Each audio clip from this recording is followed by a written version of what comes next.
Mic check, mic check. Mic check. Yes, sir, yes, sir. Yes, What sir. it do, what it don't, what it is, and what it ain't. It's your boy, Don Otaku, aka Don Solo, aka Solo the Don, aka Solo D Swaggy, aka Grand Theft Solo.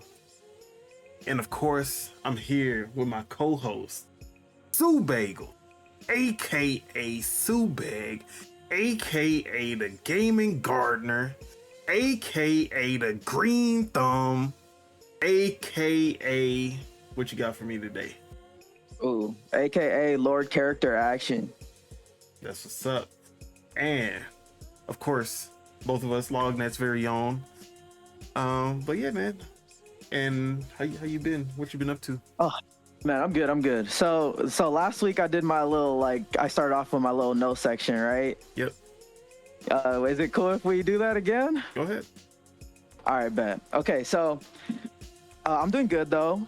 I'm still kind of not on social media. I mean, I posted a little bit here and there and I repost stuff, but still just not checking it. Honestly, I've been fucking with it because I feel like I'm way less influenced by the outside world right now. You know what I'm saying?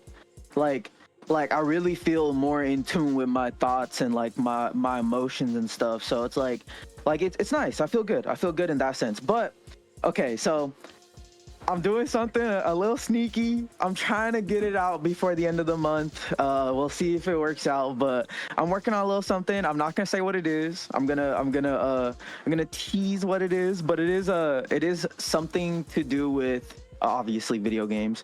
But yeah, so I'm playing a lot of games and stuff. So I'm working towards what I'm trying to do is what I'll say. But that's the first thing. The second thing I wanted to say was I put out my Echoes of Wisdom review finally. So if you guys want to check that out, I'd really appreciate it. If you guys want to give me some feedback personally, DMs, or y'all can even just straight up just post it in a Discord or something. I'll read it. I don't care if others read it. But I posted my Echoes of Wisdom review.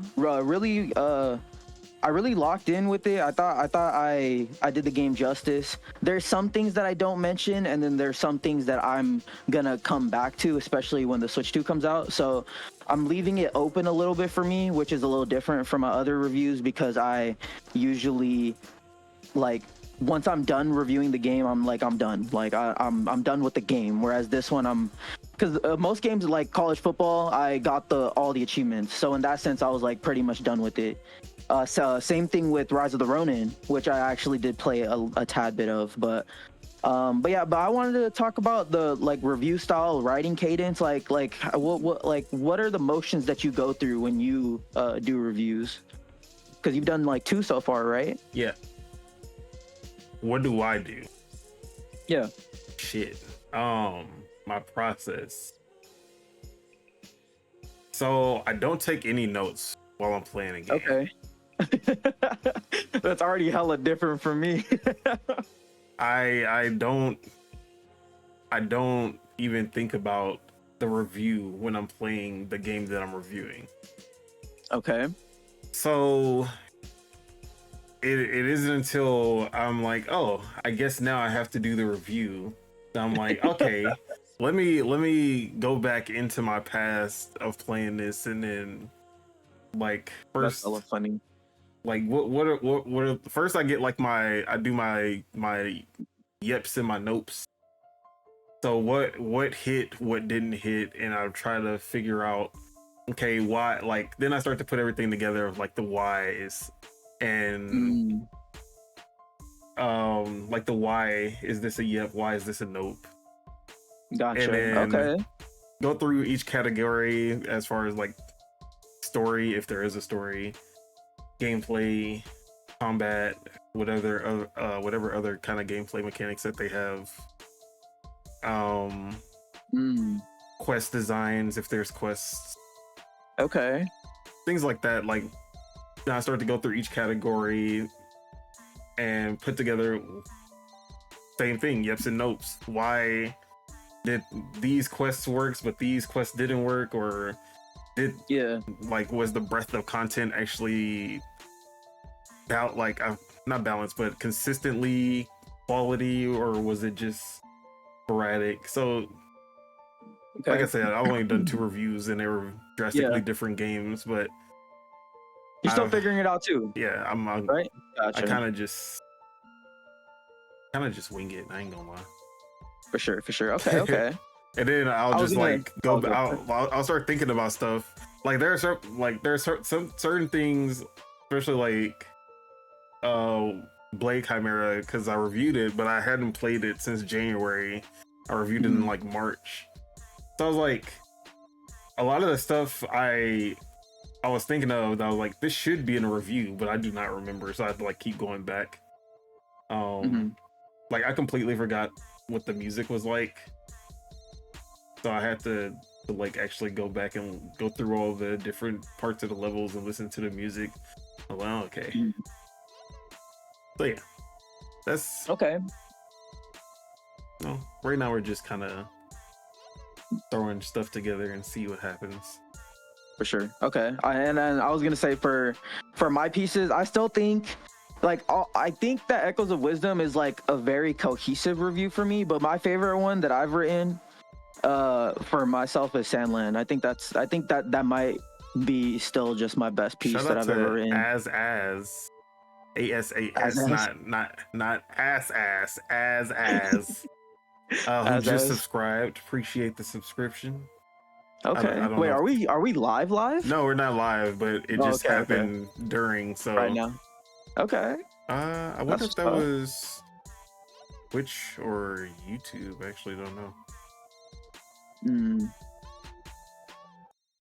But I was gonna say with all of my reviews, I try to put stuff that's informative, like either from like wikis or like lore stuff, or like like developer interviews or creator interviews and stuff like that. With Zelda, I kind of put the Zelda timeline in there, and I link to the official Nintendo's page of where they slot Echoes of Wisdom in the Zelda timeline, and that actually helped me write the review. So because that let me dive into like gameplay videos of A Link to the Past and then A Link Between Worlds, because then I was starting to compare the worlds, and I'm like, bruh, these are literally the same fucking world. And then that goes into my second point with just Nintendo's game design. It's kind of akin to like what RGG does, in my opinion. It's like think about it, like Tears of the Kingdom is literally just Breath of the Wild's world, but just added on, you know? And that's literally the same with Echoes of Wisdom. It's literally the same fucking like world as like A Link Between Worlds and those games. Yeah, and Link to the Past, and it's literally just that world, but added on to it, you know? So it's just supposed to be Hyrule.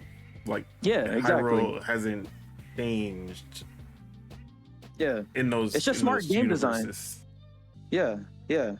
It's just smart game design, man. But like it just shows how you can do a lot with a little bit, you know. But yeah. So Echoes of Wisdom, appreciate that game. Go check it out. So how I kind of scored that one was I had 4 cons, right? But I felt like each of the cons were kind of like, in my opinion, nitpicks. So it's like I just kind of docked like minus 0.25 for each con, and then I ended up at a 9 rating for that. But and also I was thinking of the rating for the Switch 2 as well, because the biggest con of the game is the performance, right? And it's like, and if in a month the game is fucking 60 FPS locked and like 1440p or whatever, it's like at that point it's like that's not even going to be a con anymore, you know? So yeah. So I was kind of also thinking retroactively in that sense. But yeah, so that's that, and I think I'll go for it. Or I don't know who wrote the Scarlet and Violet review, but if the update for Scarlet and Violet makes it like actually playable, that would be a good revisit with the Switch 2 to do like a review now that the performance and like if they actually update those nasty ass textures also, and it actually looks halfway decent, then like re-review it as the game was intended to be, based on like the actual gameplay of it. Yeah, that'd be a good one. I actually don't have those Pokemon games. I don't even have the first one that they put. What was it called? Not Sun and Moon. Are you talking about Sword and Shield? Yeah, I don't even have that one either. I don't have either. The only one I bought was Legends Arceus. Yeah, I bought all of them, but I actually like Let's Go Pikachu and Let's Go Eevee. That one, I wish they would have kept doing the Let's Go style. That was a remake, right? Yeah, it was the remake of Pokemon Yellow, but with Pokemon Go mechanics. I thought that one was really good, and I also liked that it was co-op. Like it was couch co-op, and my mom, she was a big Pokemon Go like player at the time, so we were actually co-oping that game because she understood the mechanics more than just like playing a traditional Pokemon game. Yeah. So that was a pretty fun co-op experience that we did together. And then I also like the little ball. I actually have it, but I don't remember where I put it. Like a Pokeball? Yeah, it was the Pokeball with the thumbstick on it, and like all you needed was the analog. Like it had an analog, and you could click it, and that's literally all you needed to play the game. That was actually like, it was really intuitively controlled, and I like doing the throw to catch the Pokeballs by just throwing the ball like that. It was a really fun game. I was hoping that they would do Crystal next. Let's go. Who would it be? Let's go. Hoot and Articuno. I don't know. I said Articuno. Lugia. I have no idea. But oh yeah, go for it. Yeah. That's. But yeah, Sword and Shield sucked. I think even if you like made Sword and Shield beautiful and it ran 60 FPS, that game would still suck. That was just a terrible game. It was a boring ass Pokemon game. Scarlet and Violet is gameplay wise a massive improvement, but we all saw what that one looked like. Arceus is still the best though. For sure. Okay. But yeah, that was just let me see if I have anything else. I was gonna also say it's funny how like at the start of the generation it was like, yeah, these consoles are like top of the line, like these are great, and it's like, it's always, I feel like that's just how the flow of console generations go. It's like in the beginning the console pro console people are in full force, and then in the end it's like the PC master race people start creeping back in. It's like nah, this is better. But it's just like, it's the fight with, like, I feel like the biggest battle in quotes for the console generation is Switch versus Steam Deck. Switch 2 versus Steam Deck. I'm seeing that so much. Terrible, like, yeah, it's because it's so one-sided. It's not even. I know, man. It's not even a battle. Like you can make a better argument with the ROG Ally, but for whatever reason, they just keep choosing the Steam Deck. Obviously, because it's the most popular. Like I mean, I guess People's Champ or some shit. You know, I'm like, bro, why would y'all pick you're the weakest of the litter? What are y'all doing here? If y'all gonna come for the champ, y'all better bring y'all best. I know, but. Yeah, man, we're 27 days, 26 days. We're getting there. We're getting there. But yeah, anyways, that's it. That's what's up, though. But, how you doing, bro? Oh, how am I doing? I'm doing good. I'm doing great. I just had a pork katsu sando. Okay. It was fire. And That's the only thing that I did today besides work. Like as soon as I got off work, I had that shit delivered. Yeah. Also got some groceries coming in because I'm about to make some stir fry later. It's about to be fire. Okay. So yeah, it's and then later today, Dungeons and Dragons. So it's a good day for sure. Got a lot going on today. That's what's up. And I was writing an article, kind of got distracted because I was trying to have it done before the podcast. Yeah, but it is what it is. It'll be out eventually, probably tomorrow. But yeah, other than that, just been gaming, which we can talk about now. Yeah. Sure. I guess I'll go with you first because I think I do have a lot to talk about. But yeah, man, what you been up to? What you been gaming on?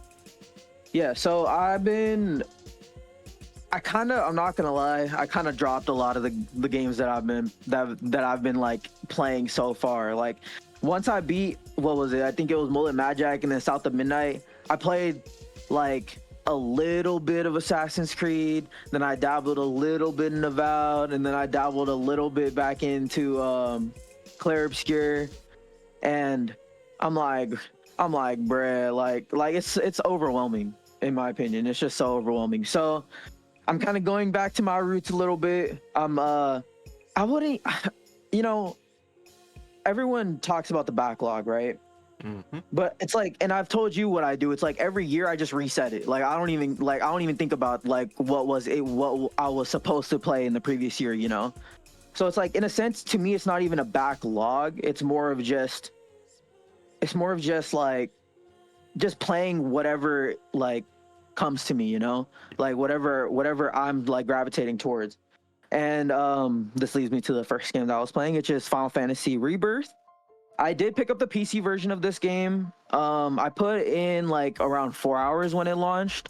So it was just kind of like me getting back into the game, right?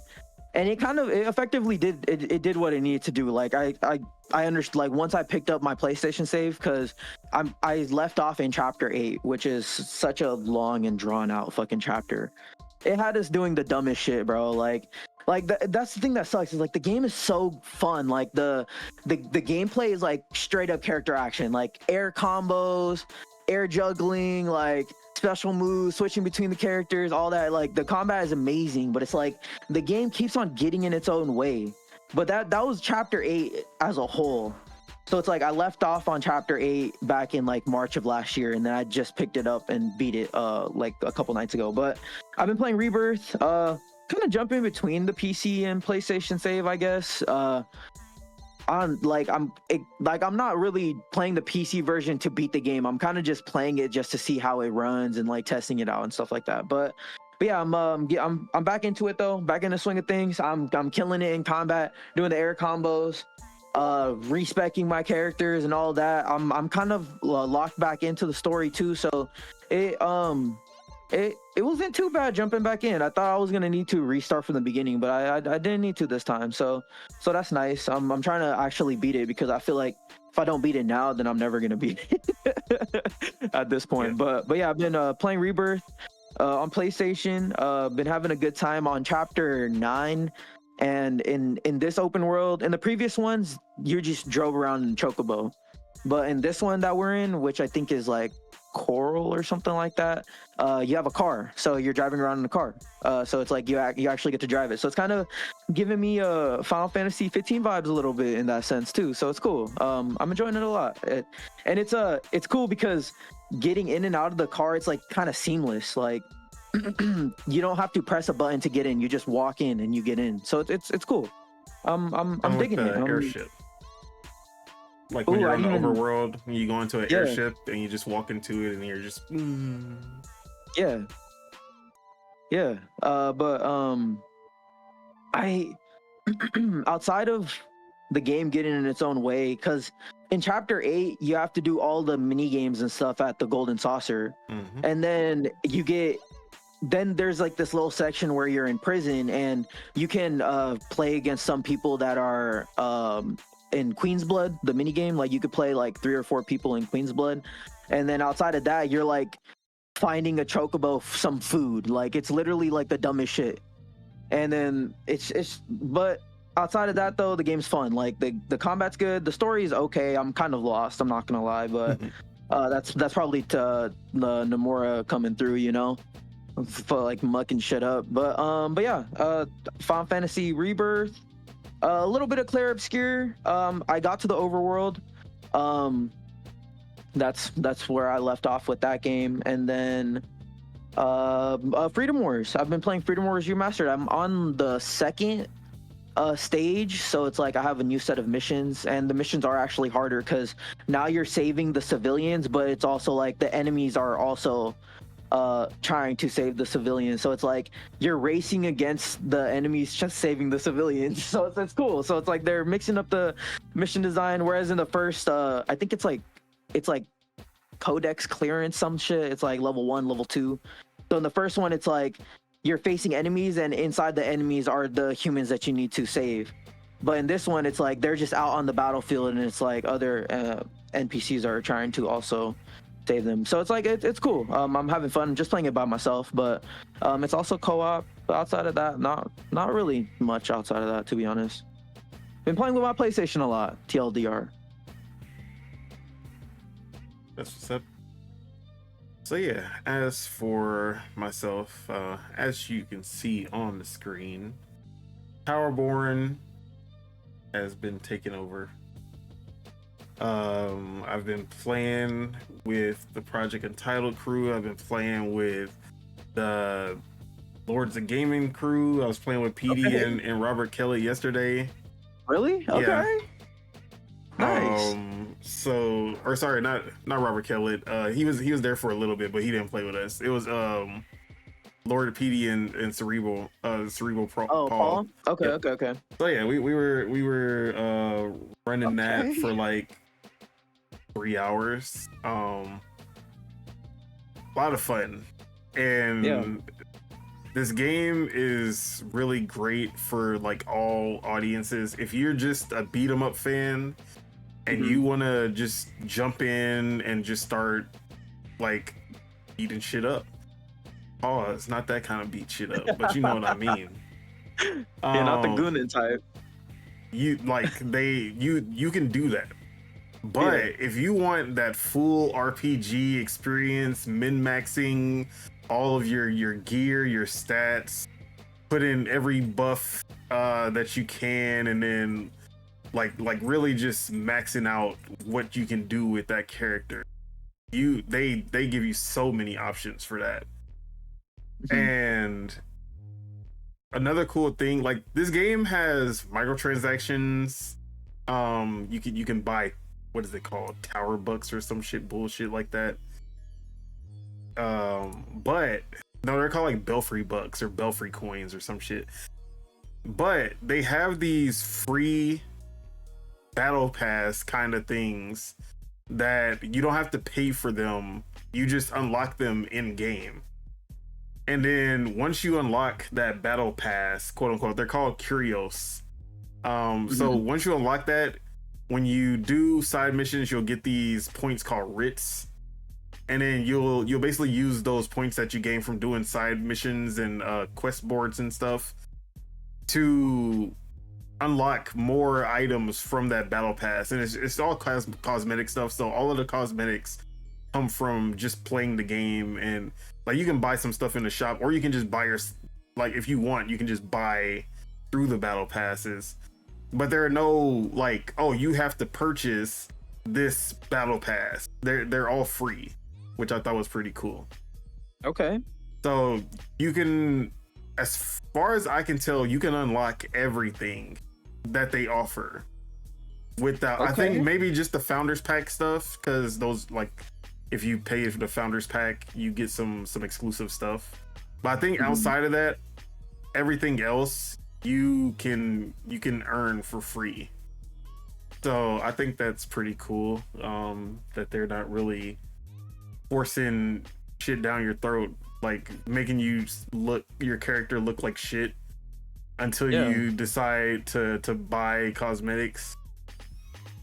But yeah, I don't have recent footage because whatever reason Metal wasn't recording. But my character looks pretty fucking cool right now. Okay.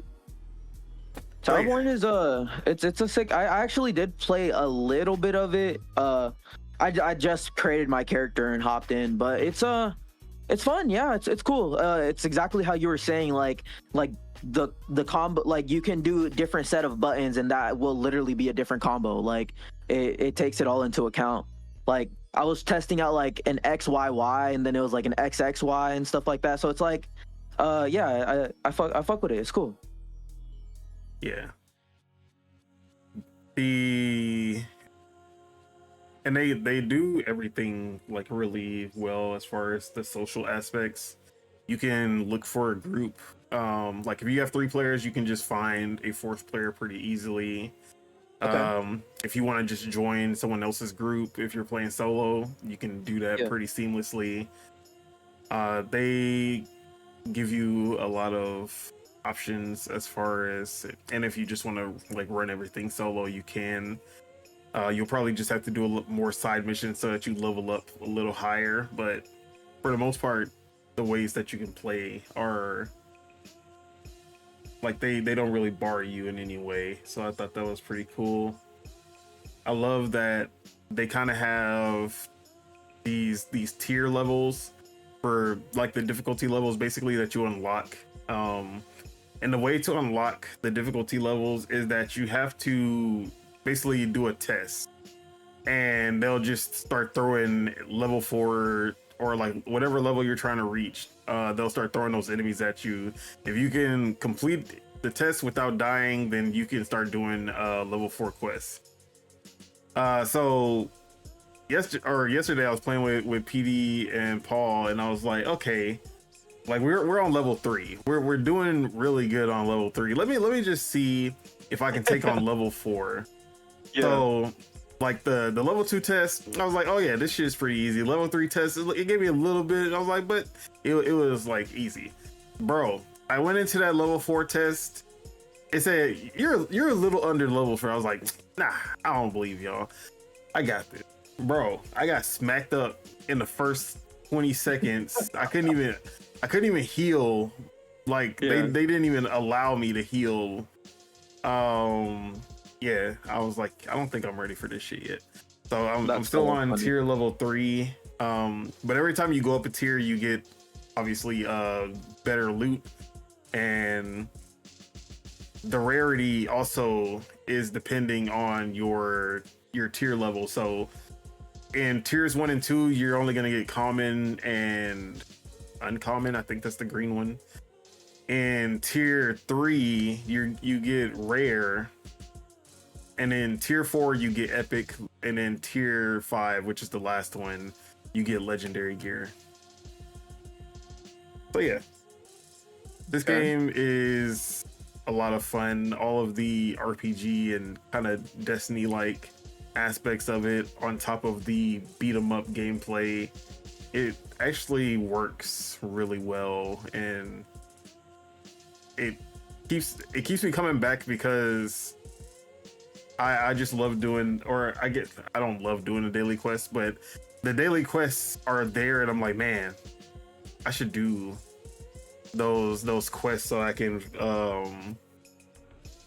get more of those writs, so I can like complete my battle pass. Because if like it keeps me coming back every time. So I've been playing literally every day since it came out.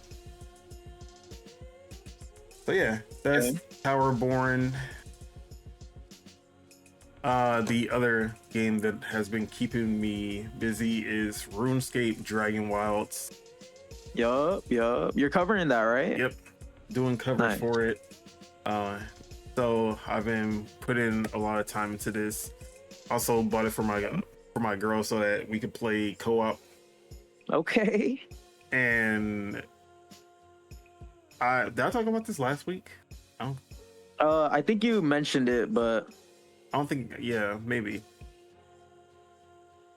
Well, this game. So I haven't played RuneScape in years. Like, but that was my first MMO, and I sunk a shit ton of hours into that game back then. I don't remember anything lore wise. I don't think I actually paid attention to any of that stuff. I just wanted to mine and cut down trees and level up. But it takes a lot of those MMO aspects that from RuneScape and implements them into a survival RPG, and it just works really well. And just like every other survival RPG, like it plays like any of the ones that you've played before. As far as like the mechanics and the kind of progression of it, you know, you start off bare bones, start crafting stuff, go find other materials, start leveling up.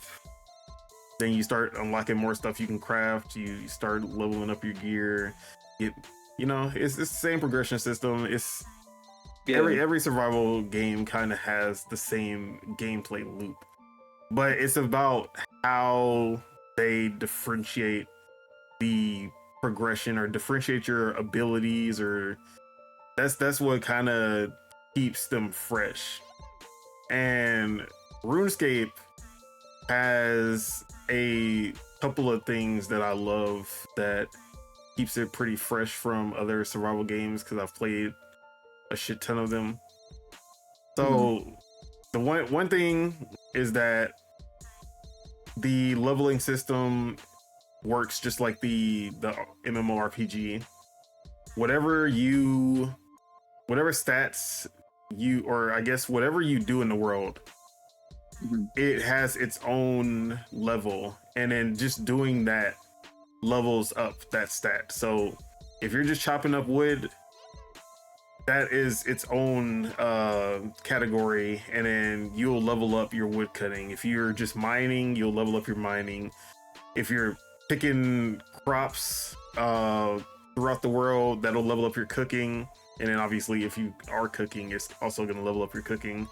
If you're fighting melee, you'll level up that. If you're using magic, it'll level up that. So it literally kind of like Skyrim, but RuneScape was pre Skyrim. Yeah. But it has that Skyrim level up system. Like you do the thing that you want to level up a lot, and then that's how you keep leveling up. So what I love about RuneScape and how they implement that into a survival game is the magic system. So magic in this game, they do have attack spells, but honestly, it's not even close to the majority of the spells that you unlock.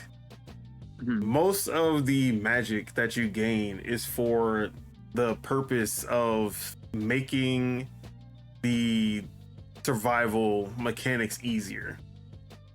So, like I was saying, with the wood cutting,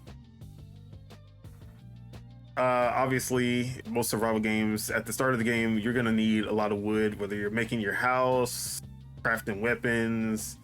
It's like wood is always a big part. So I'm over here chopping up trees, and I'm like, man, this shit takes fucking forever.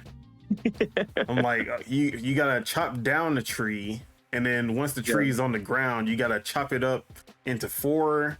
Like it has like 4 different sections of the tree, and then you gotta chop up those until you can actually get all the materials. So it's like you gotta hit the fucking tree like 40 times to get all of the material from it. Fucking hassle, right?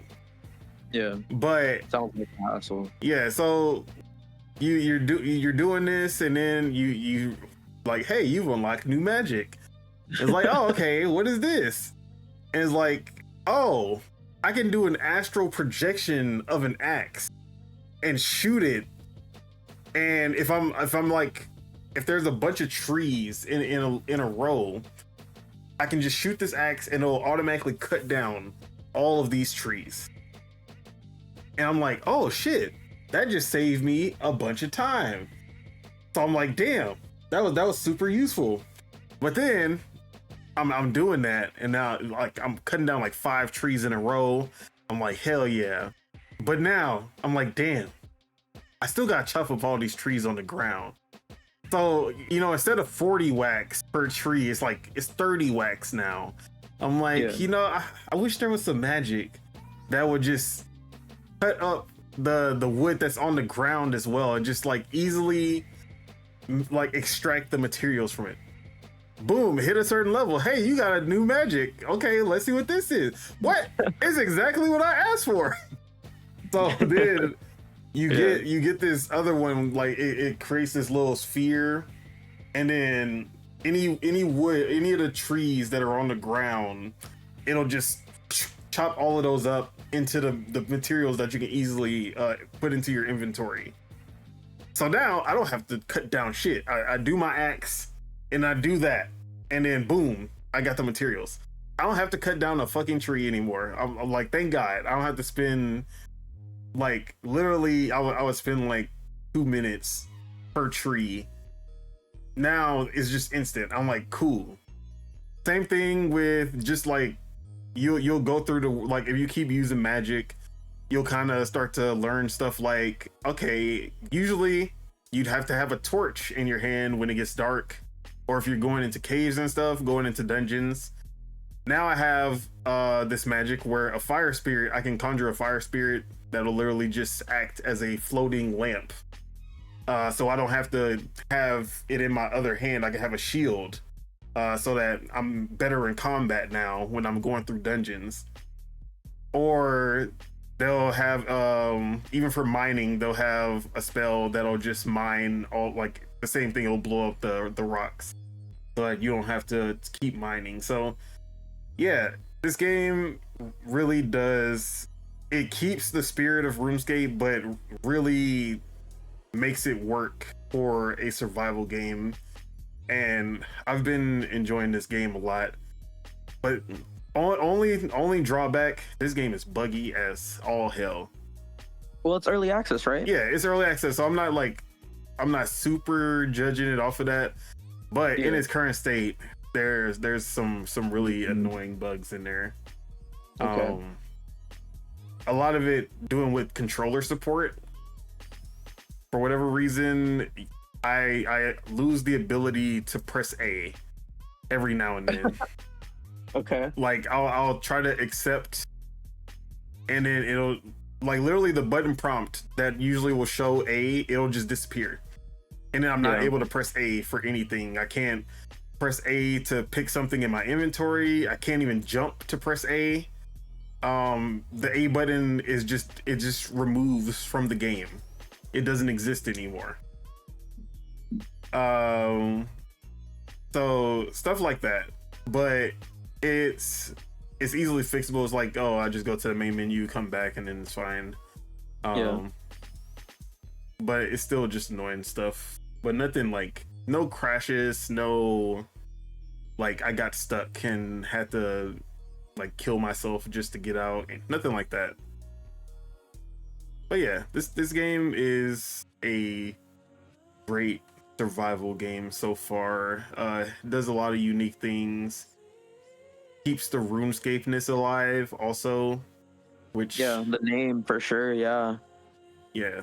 And suppose, like, my girlfriend was a huge RuneScape player, and she actually paid attention to lore and stuff, so she's seeing things, which is why I wanted her to, like, I bought her the game so she could help me with the with the content, because she's over here like, oh, this is the guy who robbed the bank.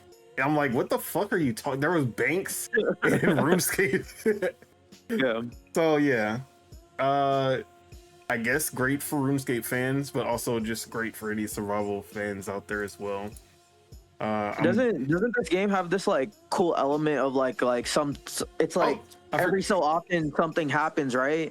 I literally forgot about the biggest part of the game. So the game is called Dragon Wilds. That's the subtitles, and dragons are a huge part of this game. So the whole premise is that like the people they found a haven. They found their like the paradise where they finally settled, and everything was great. Then dragon showed up, murked everybody off. It's just a few survivors who were kind of in the place Ashenfell, and you're just trying to survive at this point. Like everywhere you go, it's just like burnt down villages and rubble, and you'll even like find journals of people who's like, they're actually pretty dark, because you'll be like, oh, it's a kid who wrote in his journal, and it's like, yeah, parents dead, like the whole town is burning, I heard the screams, I couldn't go to sleep. Like, I'm like, damn, bro, like this was not in OG RuneScape. But actually, I wouldn't know, honestly. I was not paying attention to any of that. But so these dragons, they're like the kind of bosses for each area as you progress through Ashenfell.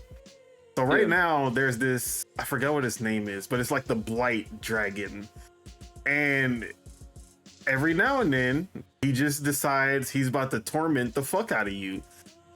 And he'll pull up and just start bombarding you with attacks. You'll just see the red circles appearing on the ground, and you just got to start dodging.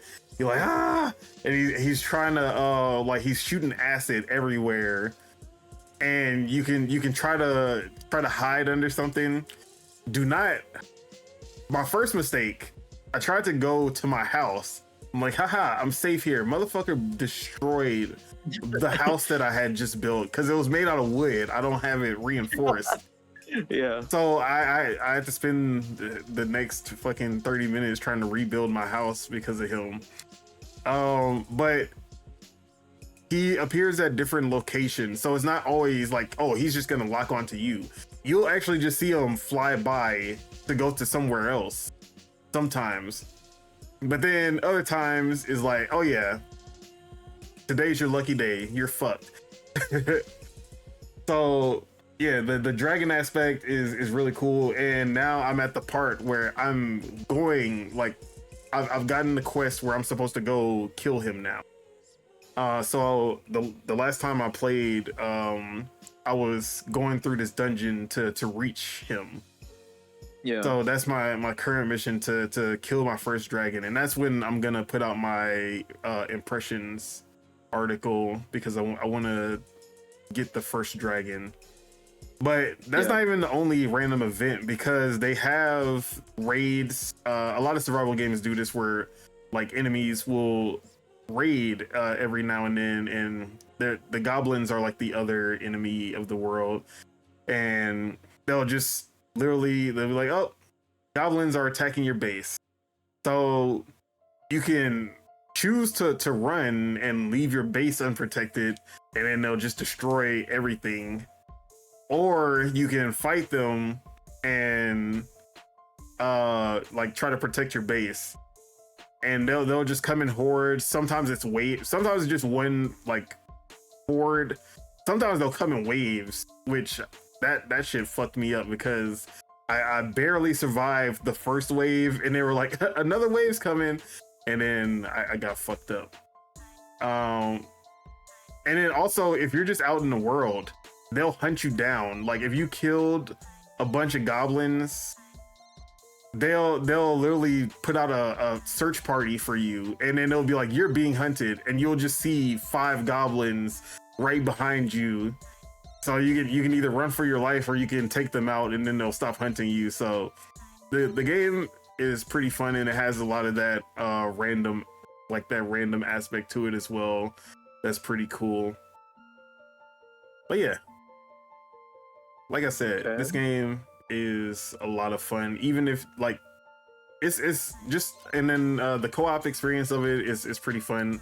I put on friendly fire, which has been hilarious, because I'll like do this giant attack to try to, like, a magic attack to try to take out an enemy, and I just see my girl like run up to the enemy. I'm like, no.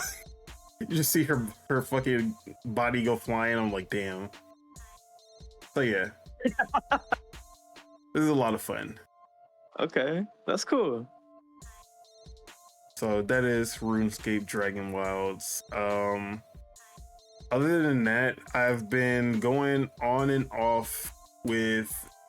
I picked Xenoblade Chronicles Definitive Edition back up because the first one, not X. But Gotcha. I do have X, and I was holding off on getting X, because when I was saving up for the Switch 2, but also I was just like, I know I'm not gonna be able to play it right now. Now I know if I start it, and I said I was gonna beat Definitive Edition, the first Definitive Edition, the first game before I go to X. But I did pick it up because I was going through my account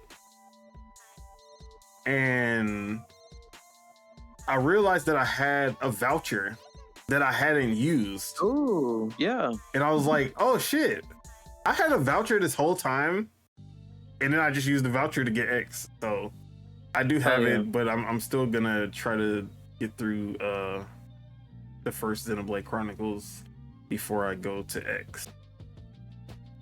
But yeah, speaking of, that is actually a little mini topic that I wanted to bring up, because we talked about the update for the Nintendo Switch, the final firmware update, right? That was they added another one, right? Oh no, not the patch. So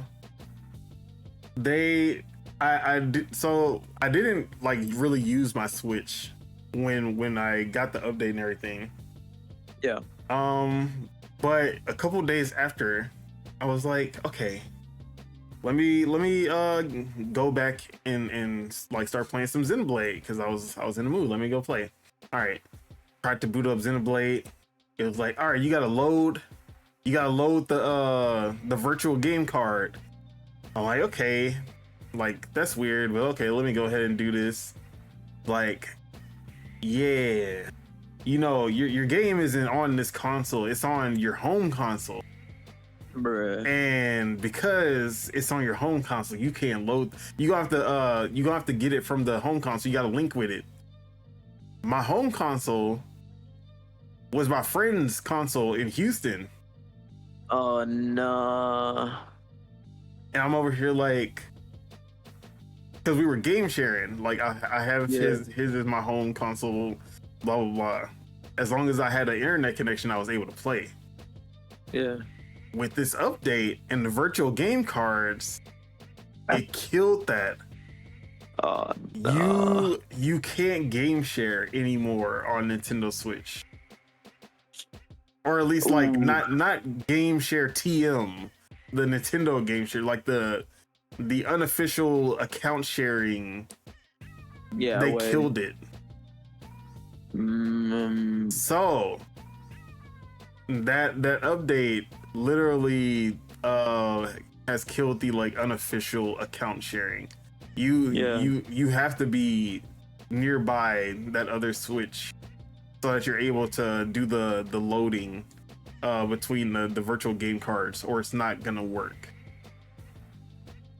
And I thought that it was gonna be both. Like you have the option to do virtual game cards, or you have like you can do the account sharing. Nope, they completely killed that off. So, Nintendo, count your fucking days.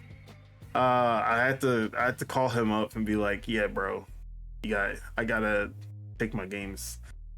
Not that he was really playing anything right now, but yeah. So I had to take my account off and then make mine the home console, and then it was a fucking hassle. Because even after I put mine as the home console, it's still like, yeah, all your games are still over there on the other console. I'm like, how do I get my fucking games back? I forgot what I had to do, but I had to remove his Switch off of the account so that all like his Switch was no longer linked to my account. So then all of the games populated onto here now. But well, it's not even like but it wasn't even automatic. I had to literally load the game. Like you have to manually load each game onto this Switch. I was like, bro, this why'd y'all like anyways, they fucked up the system so bad. I hate it now. I'm like, game sharing is literally like non-existent unless you're in the same household now. So Damn. they fucked that up really bad. So Nintendo, look, all the stuff I defended as far as greed comes, this is just greed for sure. Like, I thought that we were gonna have the option of both, but nope, this is literally replacing the, like, they did this just so that you wouldn't be able to share your account with someone like a friend who doesn't live with you, or that you don't have access to their Switch at any moment. So yeah, this is some bullshit. Wow. But yeah, other than that, that's really all I've been playing. I booted up Civ 7. I've been playing a little bit of that every now and then. That's about it. Yeah. Okay. And I've been trying to teach my girl Balatro so she has something to play on her phone that doesn't have her spending money, or trying to force her to spend money. Yeah, no, that's Balatro perfect for it. But yeah, that's what I've been playing. Okay. But with that, I do have a couple on the radars. Yeah. And this is actually based on an article that I wrote, because there is one publisher that is really going hard at the launch of the Switch 2. I don't know if you saw this article, but no, not yet. Marvelous. Okay. Which is the publisher of like No More Heroes, publisher of but the games that they have at launch for the Switch 2, they have Rune Factory Guardians of Azuma, which is the Switch, like, day and date on Switch 2. Yeah. Story of Seasons, which is coming in July, if I remember correctly. July or August. No, it's August. It was August 27th. So 2 months after, then Story of Seasons Grand Bazaar comes out. And then in September, that's when Daemon X Machina Titanic Scion comes out, the sequel to Daemon X Machina. And unlike Sega, unlike Bandai Namco, unlike Capcom, all of their games are going to be on physical cartridges, no game key cards. But they also are cross-gen cartridges that you can put into the Nintendo Switch 1 and the Nintendo Switch 2. So like they have a really good lineup of games like ready to go for the Switch 2. Two of them are going to be first on Nintendo Switch 2. Daemon X Machina is the only one that's going to be on PS5 and Xbox day one. But the other two are console exclusive for the Switch 2. But yeah, Rune Factory Guardians of Azuma. This is gonna be my companion title to Mario Kart World on June 5th. Okay. And if you don't know about the Rune Factory series, this is a spin-off kinda of Story of Seasons, which was Harvest Moon back in the day before licensing issues happened, and then they had to change their name. But then there's some other shitty company that makes Harvest Moon games. So if you want Harvest Moon, like if you're like, man, I haven't played Harvest Moon in forever, and you see a new Harvest Moon on the Switch, don't play that bullshit. You get Story of Seasons instead, because that's the real developers, not that other bullshit. Yeah. So Rune Factory, so if like Story of Seasons, Harvest Moon, they're farming sims, life sims, cozy games. you know, they're the cozy games. You farm, you marry somebody, have a life, you build friendships, all of that. But Rune Factory takes all of those elements and throws an action RPG on top of it. And for the most part, the action RPG elements, they usually did like a 50-50. It was like, oh, 50-50, you're doing the life sim, you're doing the farming, but then the other 50% you're doing this actually really good action RPG. At least when they were like isometric. Rune Factory 5, they tried to do their full foray into like behind the back 3D, and it was pretty bad. When I say that the performance issues on Switch and how bad the game looked, like rivaled Pokemon Scarlet and Violet, it was fucking bad. Oh wow. But they leveled up, and they've adopted this Breath of the Wild like aesthetic to it, and they've improved the character models, they've improved the world details and everything. It looks really good. And then they also improved the combat, and they even kind of made this a spin-off, because this game is going to focus more on like the action RPG side. The farming, the life sim, the romance, that's all still there, but the action and the narrative are like the main focuses. So I thought that this one's actually looking really good. And this is like my single player kind of story driven game to play, or I shouldn't say story driven, but more like my single player adventure game to play at launch. Like when it was the Switch one, obviously Breath of the Wild was that game. And then shortly after Mario Kart 8 Deluxe came out, that was kind of the multiplayer. Or I guess I would say Bomberman was my multiplayer game at launch for the Switch one. Now I'm going to be going between this, Rune Factory, and Mario Kart World as my 2 launch games. Whenever I'm playing with friends, I'll probably be playing Mario Kart, and then whenever I'm playing by myself, I'll be playing through Rune Factory. But this game is like, a lot of people don't know about it unless you're into the farming sim genre and everything. And I recommend it because they actually had, I don't know if it's still on Game Pass, but they had a lot of the titles like Rune Factory 3 and 4, they were on Game Pass before.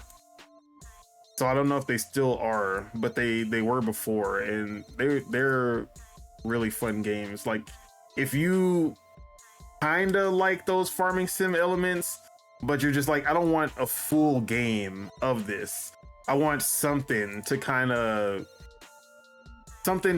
give me a little bit more like enticing and more engaging gameplay. Rune Factory is the series for you.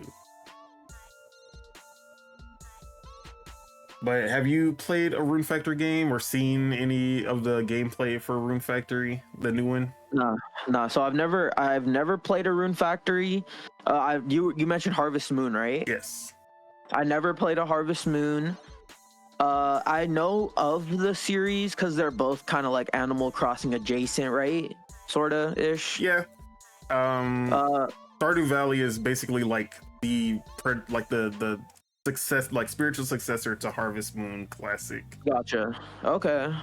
So Stardew as well, yeah. Stardew Valley is like, which is why when I like people play Stardew Valley, but they don't play any of the other ones. And I'm like, bro, like Story of Seasons. If you want the next Stardew Valley, if you play Stardew Valley and you're just looking for the next fix, Story of Seasons is the next fix. But if you want to add that action element, because Stardew Valley has combat really bad, but it has combat.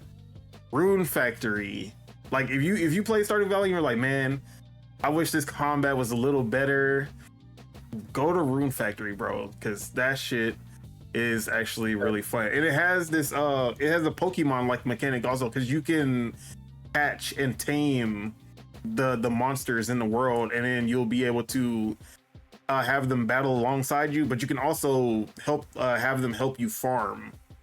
Yeah. So yeah, man, Rune Factory is one of my favorite franchises. Like ever since I played, what was it, Frontier, or I forgot what spinoff it was on the PSP or something like that. I've been playing all of them since. Okay, yeah, I'm looking at this right now. This looks pretty cool, actually. You said this was on both Switch and Switch 2? Yes. And the Switch 2 edition has both versions on the cartridge, 64 gigabyte cartridge. Yeah. Okay. I might check this out, actually. So yeah, that is my on the radar. I did an article talking about how Marvelous is the one to watch when it comes to the Switch 2's launch, because they're doing everything right. They have their physical games on the cartridges.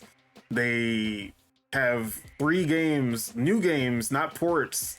3 new games ready for literally like almost every month. You're getting a new game.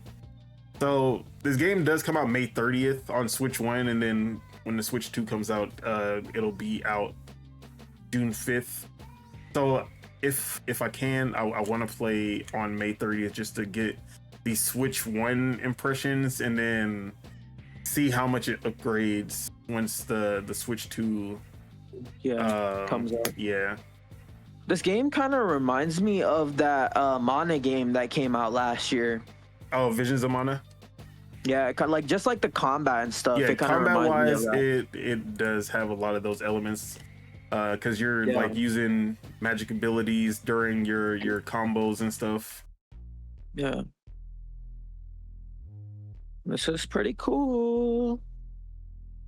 Okay, I might put it on my list too.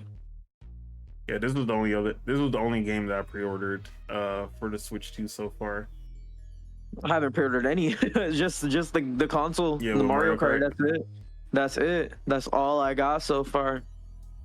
And of course, I'm getting DK, but that's coming out a month later. Yeah, that's what I'm saying. That's gonna be in July. Yeah, that's a week before my B-Day. But the other game, I won't go into Story of Seasons, but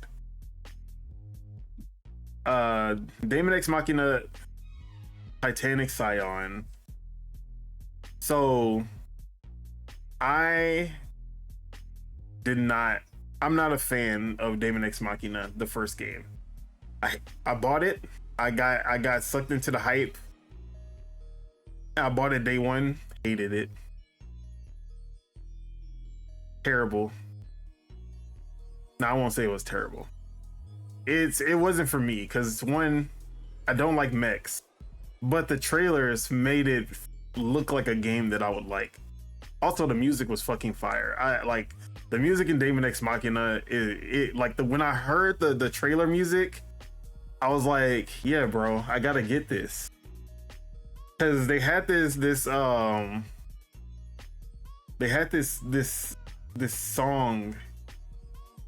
it had this piano, this whole piano key thing. It was super sick, bro.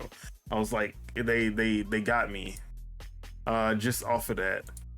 And so I didn't like Daemon X Machina. I gave it multiple chances also, because they were doing updates for it, and they were like, yeah, we're fixing some of the gameplay elements. I tried to do it multiple times. It was just too slow, too clunky. The melee combat was terrible. It just wasn't for me. Cue Nintendo Switch 2 Direct. We see the trailer for Daemon X Machina Titanic Scion. I'm like, bro, y'all think y'all about to get me 2 times in a row? Come on, bro. You think I'm about to fall? Like, we see that the mechs are like, now they're armored suits. You see how fast paced the like how fast he's moving, and he's dodging and spinning around, and he's doing actual like combos with the sword instead of just one hit. And I was like, ooh. I was like, I'm not gonna fall for it though. But that trailer looks sick. And then you got the music going. I was like, yeah, bro. They trying to give me, it's not gonna work though. They put out a combat overview trailer. They got you, bro. Yeah, what was it, like 3 days ago? They put out a combat overview trailer. It's a wrap for me, bro. Come September 5th, or September 9th, or no, yeah, September 5th. I said it right the first time. Yeah, I'm buying this shit. So I just sent you the link. Yeah, I'll check it out right now. Bro. Fuck, let's see it. It's looking pretty smooth. I ain't gonna lie. Did they say this is Switch 2 gameplay? Yes. So the capture gameplay that you're seeing is on Switch 2. Awesome. I was like, bro, not them about to get me 2 times. And the trailer's in 4K 60. So, oh yeah, this is looking hella smooth. What the heck? So even with the arsenals, that's what the mechs are called. The arsenals are a lot smaller. They're more slimmed down. They're more agile. But they keep the element that you have 6 different equipable weapons, and you can like mix and match. Core, bro. Yeah. What the hell? And it is a 3-player co-op, 3-player online co-op throughout the entire story this time. So it's not just missions. You can play the entire story 3-player co-op. Bro. Okay. They got me. I ain't gonna lie. On September 5th, I'm gonna be playing this shit. And I hate that if it ends up like, it don't look like it's gonna end up like Daemon X Machina 1, but yeah, bro, this shit looks sick. I have the first game on Epic because they gave it away for free once, so I have it. I even played it again on it. Steam to see if I could give it another chance with better performance, and maybe I'll like it. Nope, still it just does not do anything. Like, I played Armored Core and I thought the gameplay in that was way better, like way better. So if you play Armored Core and you try to go to Daemon X Machina after, you're gonna be like, yeah, this is a huge downgrade. But you can pick up enemies and throw them. You're doing like grabbing onto the bigger enemies' faces and shit. It has that kind of Monster Hunter element to it now. Because the first game was mostly arsenal on arsenal combat. It was mostly you're fighting other mechs. You're fighting tanks and soldiers and aircrafts and all kinds of stuff. In this one, it seems like there's an alien threat that you're like trying to take out instead of fighting a war against other arsenals. And the enemy designs are a lot more unique. There's definitely more enemy designs versus you're just fighting mechs and only mechs and tanks and aircrafts and stuff. So everything about this new release just looks way better than the first game. Bro, this is Marvelous too. That's what I'm saying. Marvelous has 3 games that, like, Story of Seasons is probably the one that's like the least for sure. But Rune Factory and Daemon X Machina, like, both of those are gonna be big ones for me during the launch. Like, out of all the third parties, those 2 games are probably gonna be the ones that I have my eye on the most, because most of the other third party games are ports of games that I've either already played or really didn't have any interest in playing.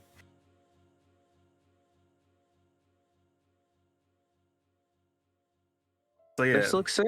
They were very smart that they saved, because like, I feel like they had these games already in the tuck. They were because we saw Rune Factory for like 2 years straight. I'm pretty sure they were just pushing it back so that they could hit that Switch 2 launch window. And then the Story of Seasons game, and then this one just kind of lined up as well. Having 3, and then I like that they didn't try to just put all of them on June 5th. They spaced them out like a month apart from each other. They've been really smart with their releases, keeping it close to the Switch 2's launch when it's still kind of barren. So when you're like, man, what's gonna be my next Switch 2 game? Oh, Daemon X Machina just came out. Oh, Story of Seasons just came out. Like, yeah, they're playing it smart. Yeah.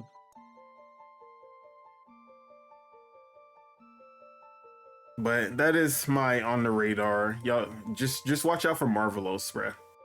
Marvelous is doing big things for the Switch 2.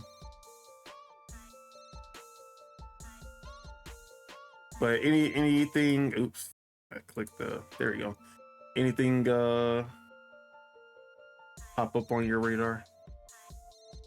On my radar, well, I'm super excited to see how Doom scores. I'm not gonna say why I'm excited, but I'm excited for that one. It's gonna be tomorrow or the day after tomorrow, one of those two, right? Something like that. It comes out on the 9th, right? So it has to be tomorrow. I haven't watched anything of this game because I know, like, ever since the showcase, or what was it, the January presentation or whatever it's called, Dev Direct, I haven't watched anything for Doom because I know that it's a day one. Yeah. The embargo is actually the 9th. Okay, day of? 7 a.m. Pacific. Or is that the 9th is the early access date, I think. Is that correct? Or am I tripping? I think the early access date's only like 2 days before the game launches. Yeah, so I think is it May 11th? That's the real date? I don't know. Doom. So yeah, that game's on my radar, of course. There's another one that's coming out later this month that's like super niche. It's called Fuga, I think. Fuga Melodies of Steel 3. Yeah, that one's coming out. That's also on my Fantasy Critic, so I'm curious about that one. We were supposed to get Lost Soul Aside, but that got booted. Mm-hmm. But yeah, I don't know if you've seen, but Rematch is getting another beta this month too. Yeah, you gonna dive in, or are you gonna hold off? I should hold off, but knowing me, I'm gonna want to play. You're gonna get burnt out, bro. No, I'm just kidding. So Doom: The Dark Ages launches on the 15th. So early access is supposed to be on the 13th. Okay. Oh yeah, there was also another Game Pass game coming out tomorrow that I've had on my radar, and that's Revenge of the Savage Planet. The sequel to Journey of the Savage Planet. Yeah. It looks really cool. It's born in like the 80s. Out, right? Yeah. Okay. Around where the first one did, so I'm cool with that. Fun co-op game, pretty goofy. Sure. But yeah, Doom is definitely getting played. Absolutely. I'm not watching the trailer. I just have the trailer going on on the stream. Yeah. Because I don't want to see it. Sure. For sure. May 15, 2025. Pre-order now. All right. Cthulhu. All right.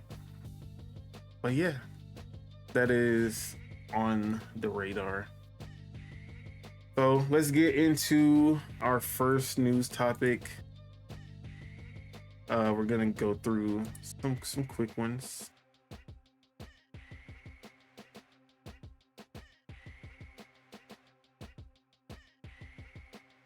Or actually, sorry, we're not going through the quick ones first, because there was something that happened literally right the day after we recorded, and that was that Xbox decided to raise the prices of their hardware and increase their games to $80 starting holiday season. So I just wanted to talk about this real quick because you were in the chat while we were talking about this, and you were in the comments, so I heard some of your points as well. But I want to hear how you reacted when you heard this news. Yeah, it's not good, but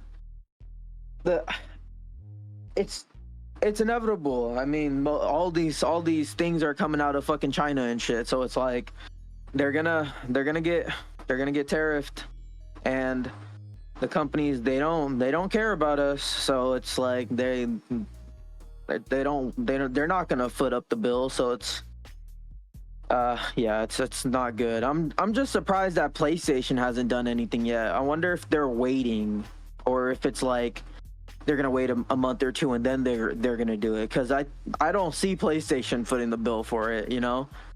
So yeah, it's not good.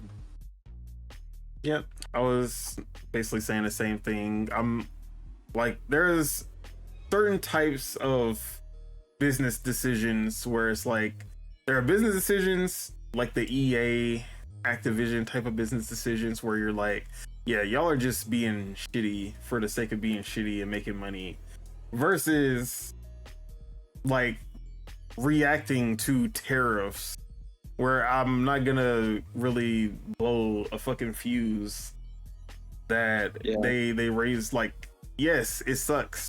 Obviously, I don't want to see prices rising on anything, but this is a reaction to something that they had no control over. Yeah. So exactly. When it comes to the hardware, the accessories prices going up, I can't really fault them for that. And then at the same time, I see a lot of people who are like, oh, but they're raising it worldwide. So like, what do you have to say about that? Why is it not only the US? Because the US prices increased by the tariff is 145%. Yeah. If they raised it only in the US 145%, that would be fucking suicide. The console would be $1,000 plus. Yeah. No, not plus, but you get what I'm saying. Like they spread it out across all the regions so that they don't have to sacrifice their biggest market completely. Like, obviously it's going to take a hit with the prices that they have, especially since PlayStation hasn't done anything yet. But yeah, there's no way that they were going to sacrifice the US when that's really the only market that they can fight in. So I understand why the hardware and accessories increased, and I understand why people are mad. Like, at the same time, literally what I keep saying is, if you're gonna be mad, point your anger in the right direction, and to not getting political. We know the direction that you should be pointing the fingers towards, but we're not gonna talk about that here. Now, the one thing that I will get on Xbox's ass for is $80 game. And I'm gonna sound like a hypocrite because I defended Nintendo with Mario Kart World for $80. And I still defend Nintendo for Mario Kart at $80. But there's a big difference. The price of Nintendo Switch 2 cartridges has increased. The price of Xbox discs has not increased. There's nothing tangible that you can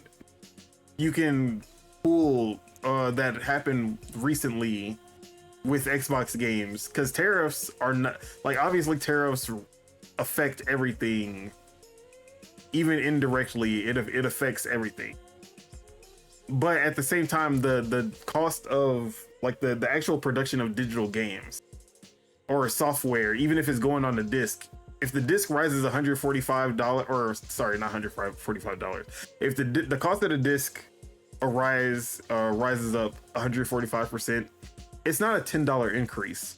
It's like a $5 increase, because those fucking Blu-ray discs are dirt cheap.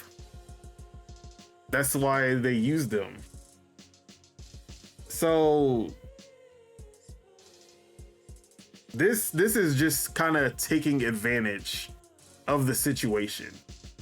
It's like, oh, we're already raising the prices of hardware and accessories, you know, might as well sneak in the extra $10 for Call of Duty this holiday. And I feel like we're gonna be at a point where like variable pricing is just the thing now. Like, we're gonna get back to the SNES N64 era of game prices just really ranging, and Xbox has kind of already been doing that, like dropping Hellblade and South of Midnight wasn't even 50, was it? It was like 40, 30. Yeah, it was like 39. Yeah, 39.99. Yeah, so like South of Midnight 40, Hellblade 2 50. Then you have like Avowed coming out at $69.99. You have Doom: The Dark Ages at $69.99, and like they said, holiday season, their game's gonna go up to $80. I'm 100% sure it's gonna be Call of Duty. That's gonna be the first $80 game that they put out. But yep, the Outer Worlds 2, I still think it's gonna be $70. I don't think they're just gonna start putting every game willy-nilly at $80. It's just gonna be Call of Duty this holiday. And then if I can think of anything next year that's gonna be $80, it's gonna be like Fable. Yeah, Gears E-Day, and what was the other one? Gears E-Day, and the next Call of Duty, obviously. Yeah. So yeah, they're gonna be selective with their $80 games, and I'm pretty sure PlayStation will probably follow suit. They're gonna see Intergalactic and be like, yeah, that's an $80 game. Ghost of Yote, we know that's not an $80 game, because Ghost of Tsushima wasn't even a $60 game. That was a $40. But yeah, now there was people who were trying to be like, this is all Nintendo's fault. If Nintendo wouldn't have made Mario Kart World $80, then nobody would have went to $80. I'm calling Cap. I'm calling Kaepernick. Calling Kaepernick. And I still don't see this being a widespread, industry-wide thing either.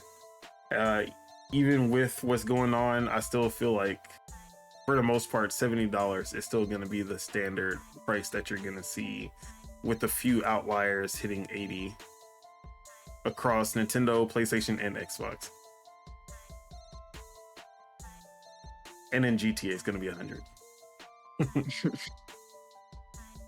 So yeah, that's how I feel about that. Yeah. Anything else you wanted to add? Anything else you want to say on that?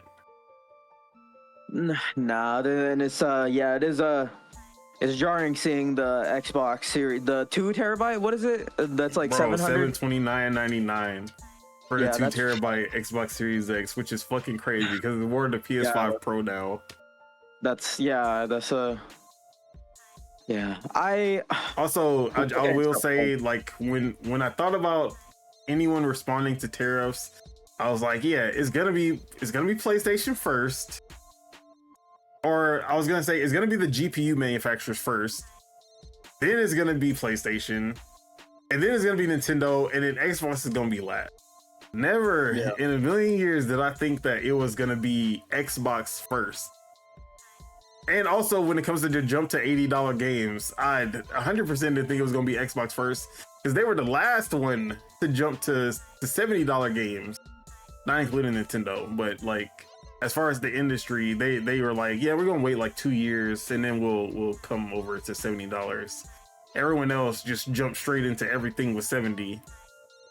Yeah. But yeah, we're in a very weird timeline. Yes, we are. All right, so let's go over to some of our quick news topics. Let's look at some sales milestones. Get some positive news. Split Fiction has now sold 4 million copies. Congrats to Joseph Ferris and the team. Very well earned, well deserved.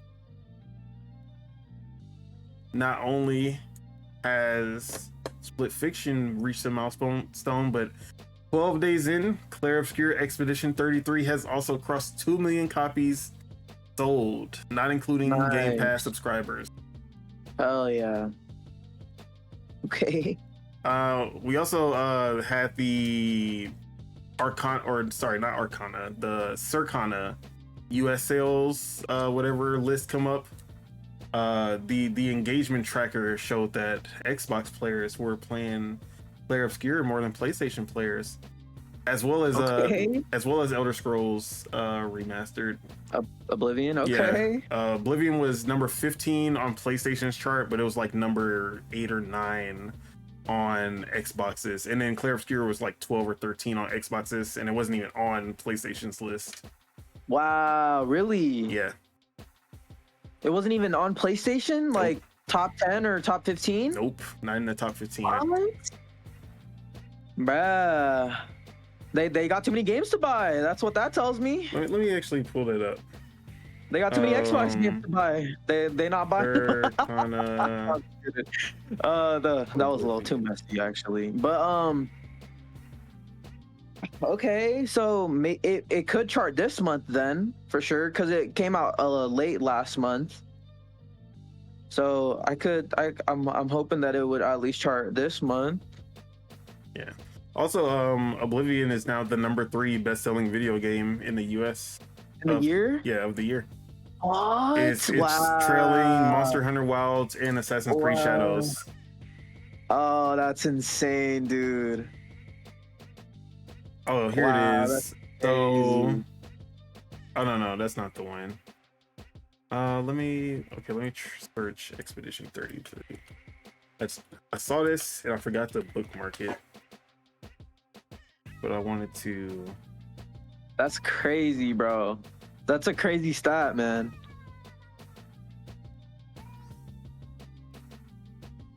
I think let me see. There was one other thing that I wanted to add to the Expedition 33. Oh yeah, so the GameBusiness.com interviewed the team about Expedition 33. They had a few quotes. So they talked about Elder Scrolls Oblivion and if they felt like it harmed their game sales or anything, and they said it didn't seem to harm them at all, and it actually felt like because they were both great RPGs, like people were boosting both of them together, because they were putting both of them together as like great RPGs to play, and like it ended up putting them up there with Oblivion. Yeah. Because I don't know if you saw, but their Steam concurrent has been going up like almost every day. Yeah. Like on their 10th day, they broke their peak again. Really? Yeah. Okay. That's fucking sick. So yeah, this game has been doing really good. 35% of Expedition 33 players also played Oblivion, according to some of the charts. Okay. But they also are I forgot who they were interviewing at Sandfall, but they said they had a quote where they said at the Xbox Showcase 2024, it was placed next to Gears of War, Fable, and AAA games. It let people understand what Expedition 33 was in a way that we would have struggled to do if we weren't allied with Xbox. So fuck yeah. Giving some praise to Xbox and Game Pass as well for their success. That's awesome. Yeah. Shows that it doesn't cannibalize the sales, right? I was told that it cannibalizes the sales. Yeah, based off of one instance with Horizon in the fucking PlayStation service. But I was That's told. crazy. Where's Matt Piscatella? I need to find this chart. I still have not. This should just tell the whole industry like maybe y'all should think before you sign up for a exclusive bag, you know, like especially with PlayStation. I think that's over. I think it's over too, low key. I mean, I feel like if you're a small like team, like maybe you'll still take that bag because there's gonna be some enticing. games that yeah, sure. I don't know why. There's always go for it. I was just saying I can't find that chart. Trying to see if I retweeted it, but I retweet a lot of things. But sorry, what were you about to say? Oh, I was gonna say, I actually kind of low-key forgot what I was gonna say. It's all good though. It'll come to me, hopefully. Oh wait, no, I got it. Yeah, I was gonna say this. It just shows like how big maybe like Rebirth or even Remake could have been if it was everywhere at launch, you know, or even FF16 or even like game like Lost Soul Aside, which I'm like afraid that is probably gonna get drowned out, you know, like I don't know, like some games it doesn't matter, like with Black Myth Wukong, like that game was big regardless because of China, you know, because it meant something to them. It meant something to me. Yeah, it meant something to me, man.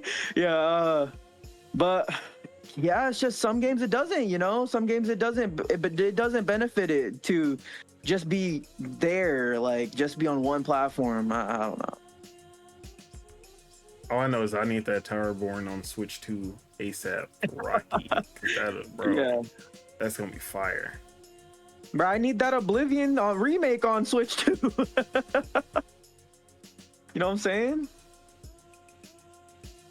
But yeah, that's the sales updates for two games that I've barely got to enjoy, but I've enjoyed what I played of them so far. This is something I didn't have in the topics, but I was just going through my my feed, and I remembered this. Supposedly, the Switch 2 Joy-Con panels can be removed and customized. There is an accessory maker who is actually selling these on here, and I'll send it to you in just a sec. Sure. So they literally have these blue and orange strips that you can put on the casing of your Switch 2 Joy-Con, which is pretty cool because now you can kind of find your own kind of Joy-Con strips. You can have them based off of games. Have a little strip of like a Zelda strip or a Mario strip or something like that. Yeah. Kind of reminds me of the panels from the 3DS, the new 3DS. So it's just the side. It's just the side of it. Now, I don't know if the other parts are easily removable, but I thought that was just something cool. Even if it's just the little side panel, I feel like you can still do some cool stuff with that with the black. Since the Joy-Cons are black, you can kind of do something to spice it up. But yeah, I thought that was pretty interesting. Yeah, that's cool. Hopefully, there's some option to change like the color of the sticks. Yeah. Also, that would be if you could have them all three match. Yeah. That'd be perfect. All right. Let's see. All right, let's talk about Xbox for a bit, or I guess Microsoft Xbox, whichever one you want to call it, because they are now the biggest publisher on PlayStation. So let me read this article from Windows Central. So this was their quarterly earnings report, which came right before the price hikes. So yesterday, Microsoft posted its quarterly earnings report, and it was a big boost for cloud and other departments on the Xbox end. Microsoft posted a 6% software and services increase year over year, which bodes well for its content strategy. During an earnings call with CEO Satya Nadella, Microsoft shared some updated stats on Xbox's performance, with a surprising update on how the firm is performing on its rival console platform, PlayStation. So I don't want to read all of this stuff. Yeah. But just some good tidbits, like Minecraft in particular saw a 75% increase in weekly average users. That is because of the successful Minecraft movie. So Yeah. more movie, or more like what is it called? Cross media integration paying off. Yeah. Xbox hardware sales did decline again, but only by 6% instead of like 30, like it's been doing. So I guess that's okay. I guess that's better. I guess. Hey, it's something. But PC Game Pass grew 45% year over year, and Xbox content and services grew 8% year over year, making it the best Q3 in Xbox gaming history. And then the boost was driven by Game Pass subscriptions, Call of Duty, and Minecraft. So yeah, they're doing pretty good. Oh, also Xbox Cloud Gaming had its highest use rate ever at 150 million hours streamed, up to 10 million hours quarter over quarter. Okay. I was actually a part of that because I was playing Towerborn and Expedition 33 over cloud. I'm actually a part of that too, because I was playing because I installed I didn't install it, but I did it through the browser, but I did it on the Steam Deck. So I was playing a little bit of Fortnite on cloud on the Steam Deck. So it's I'm a part of that stat too. So this is where the comment comes from. So Microsoft also said that it is now the biggest publisher on PlayStation in terms of pre-orders and pre-installations. This is likely in part thanks to Indiana Jones, Forza Horizon 5, and Doom: The Dark Ages. Yeah. Wow. Holy crap, dude. That's just insane. So hold up. I'm gonna pull up my calculator real quick. So Indiana Jones is $69, right? Yep. $69.99. Doom: The Dark Ages is also $69.99, right? Oblivion is $49.99, so we'll do that. Forza Horizon, how much is that? I think it is $69.99 on PlayStation, but it's $59.99 over here. Let me make sure. 69. So I'm just gonna do $69.99. Go to the PlayStation app right now. And then plus Clair Obscura, which is $50. Bruh.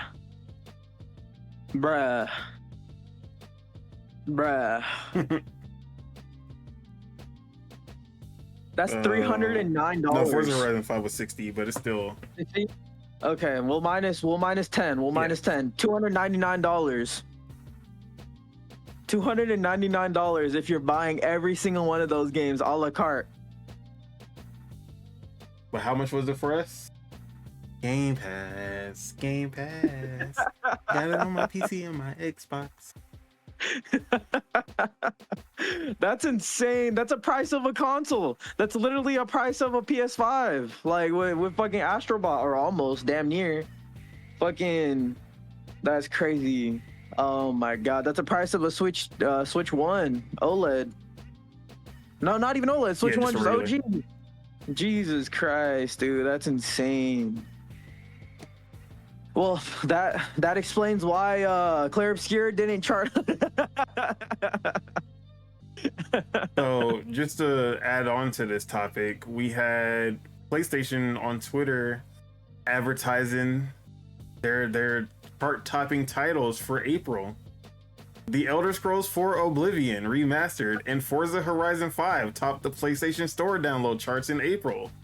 Check out the complete list. So, when you look at the entire list, the top 3 games are all Xbox titles. Elder Scrolls 4 Oblivion Remastered, Forza Horizon 5, and Minecraft are the 3 chart-topping games. And also, in the US, Claire Obscure doesn't even make the top 5, but it does in Europe, just not in the US. Oh, okay. So y'all US PlayStation players, I ain't trying to hear none of y'all talking about no JRPGs or Expedition 33 and support them. I ain't trying to hear none of that from y'all. Nah, I ain't either. Because I see NBA 2K25 right above it. We know what y'all do. We know what y'all disgusting. Honestly, bro, this might be a hot take, but I think Xbox players support the devs more than PlayStation players do. Because I feel like for Xbox games, it don't really matter what it is. I feel like Xbox players, they fucking like they'll spread word of mouth. Bro, that's all. Xbox Game Pass and their users are the best marketing you can ever get for your game. Exactly. I remember when, what was that Square Enix game? People Can Fly. Oh, Outriders. When bro, nobody was checking for Outriders.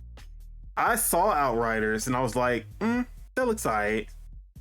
As soon as they said that game was coming to Game Pass, I was like, oh, I'm playing this shit day one. And then I played it and I was like, hold on. This game is actually pretty sick. I ain't gonna lie. Yeah. And what happened, bro? You saw Game Pass users talking about Outriders like crazy. What happened after that? Steam players started buying it because we were talking about it.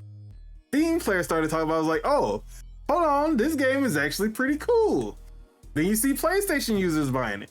Now, Square Enix still said it was a disappointment, but they say about everything. Yeah, everything. And all I'm gonna say is, you can look. I'm about to go on Steam right now and pull up Outriders because I see the amount of reviews. Usually, when the amount of reviews hit a certain threshold, you can kind of tell how much it sold. This game sold well over 1 million copies because it has over 45,000 reviews. Yeah. Like usually it's like a 5%, maybe like 5 to 10% when it comes to reviews to sales. Mm-hmm. And I remember everybody was on that hell, like the concurrent players was hitting on Steam. And then they gonna come like, yeah, we ain't make our money back. We can't get no residuals from. We didn't get any of the residuals from Square Enix. I'm like, that's bullshit. Yeah. Like Square was playing y'all. I don't care what nobody say. So shout out to Outriders. That game, look, without Game Pass, I wish there was a way. I wish there was a way that we could just like see different timelines where things happen differently. Because I want to see this timeline where Outriders does not go to Game Pass and just see how that game just flew under the radar. Because that's exactly what was going to happen. Bruh. I want to see a timeline where fucking Donald Trump's not our president. We'd have fucking $3.99 Switch 2s. We'd have we'd probably still have $80 games, to be completely honest. But we'd have cheaper hardware. But yeah, damn, yeah, no, that's a. So yeah, sales of Xbox games on PlayStation is going according to plan. Whether I like it or not, it is very successful for Microsoft. Yep. All right, It just proves that they're hypocrites, bro. It just proves that they're like the games was trash until it hit a PlayStation. Yeah. Exactly. Like what kind of fucking bullshit is that? And it probably would be the same thing with Nintendo stuff. The people that say, "Oh, Nintendo has never innovated," and it's like they play fucking Breath of the Wild, they'll be like, "What the fuck?" Like they'll be like, "Man, this game's copying the mechanics of Genshin Impact. Isn't that crazy?"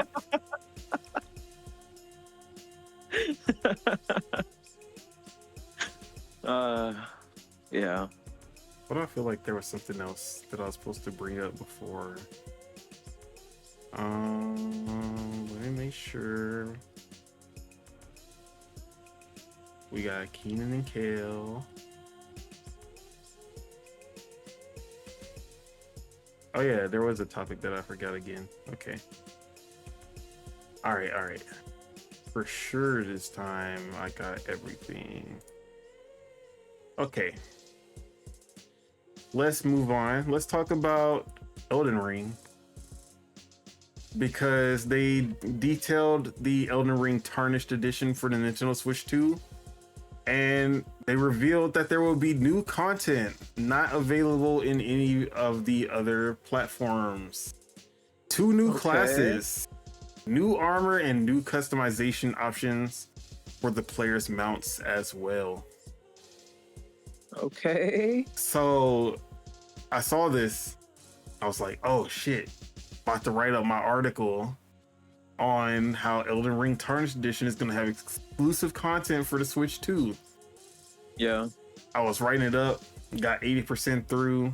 I was like, all right, let me go get some additional info just so I can make sure I have everything that I want to put into the article. Then looked on Twitter, saw that they updated and said that there will be a Tarnished upgrade pack that'll go to the other platforms.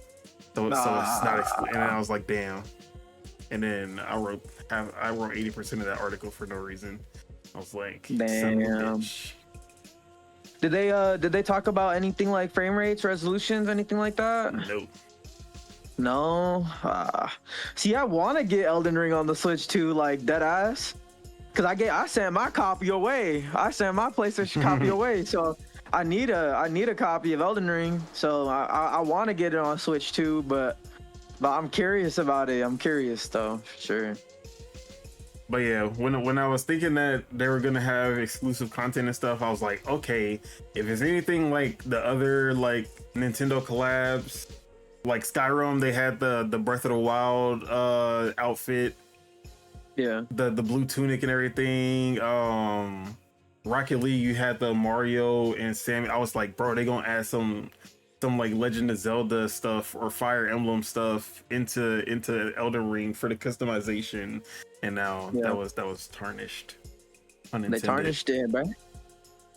But yeah, at least y'all can look forward to new content coming to Elden Ring starting whenever the fuck this comes out on Switch, because we still don't have a date. Well, technically, there's 2 new things for Elden Ring because Night Rain as well. I mean, it's a separate game though. Would you consider it a separate game? Yes, because you don't need the original game to play it. Oh yeah, it's completely. It's not technically DLC. Yeah, I got you. It's just standalone. Damn, I'm surprised that's not coming on the Switch too. What the heck? I think it's gonna come later, but it's just that it's not ready. Got it. Is Night Rain coming to the last gen consoles? I think it is. Because I've been. If I'm actually don't know. That's a good question. I could look it up. You're looking at it? Yeah. All right, for sure. It is coming to PS4, Xbox One. Okay. All right. Yeah. Let's move on.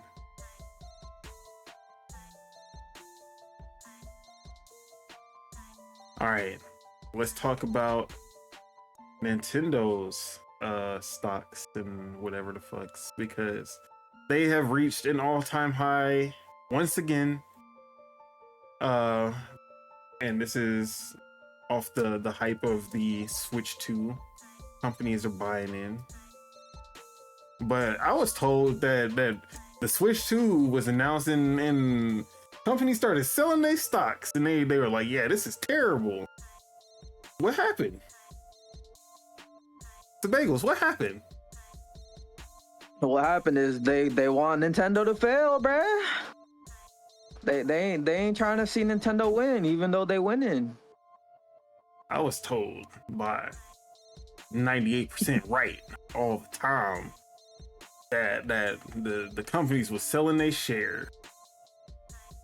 Nah. But I guess that 2% came through once again. Bruh, Nintendo's been around for so long. Like people don't understand. Like they know how to adapt. Like, oh, I think like, your camera froze. Oh no, did it? Yeah, you looking kind of scary right now. I ain't gonna lie. Ah, fuck. All right. Let me see. Damn. Is it still frozen? It's not frozen on my end. Yeah, I think it might only be on my end. Let me see something. Don't do anything yet. Oop. Okay, now we're good. It was my end. Okay. I was messing with some stuff, and I think that did that. Okay, all right, sure. All right. But the good news for Nintendo's pockets doesn't stop there, because they are now they reached the $100 billion market cap for the first time. Okay. Now, and this is in Japan, so just to show you the companies that have reached this mark, because there's only 7. Nintendo is the 7th. Yeah. Fast Retailing, 102.15 billion. Kians, which I looked them up before, but now I can't remember what they were. Kians, so they are an industrial equipment supplier. They're a direct sales organization that develops and manufactures equipment. So yeah, exactly what I said. So they're in like factory stuff, all of that. Then we have, where the hell did this week? Oh, Hitachi, which you know what they make. Hey, you know what they make. You know exactly what they make. Wait, do you know what they make? I have no idea what they make, bro. they make a lot of electronics, but Hitachi is infamous for a very powerful massager. If you know what I mean. I got you. Yeah. Called the Hitachi wand. And the Itachi? Yeah. Why do I know that? Don't ask. Mitsubishi UFJ Financial. Sony at number 2, 153.82 billion, and Toyota at 250.85 billion. Only 7 companies in Japan. Now, notice all of these other companies are in like very lucrative, like far-reaching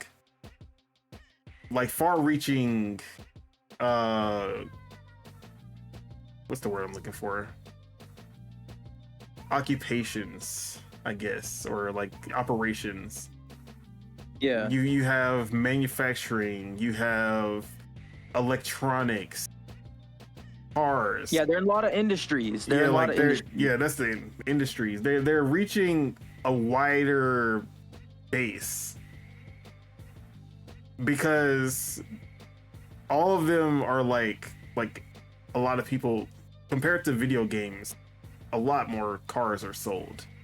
Compared to video games, Sony has a shit ton of different endeavors that they make money off of, not only PlayStation. Yeah. Hitachi electronics of all kind. Mitsubishi, they're so. Then you just have Nintendo games, a theme park based off of their games, movies based off of their games.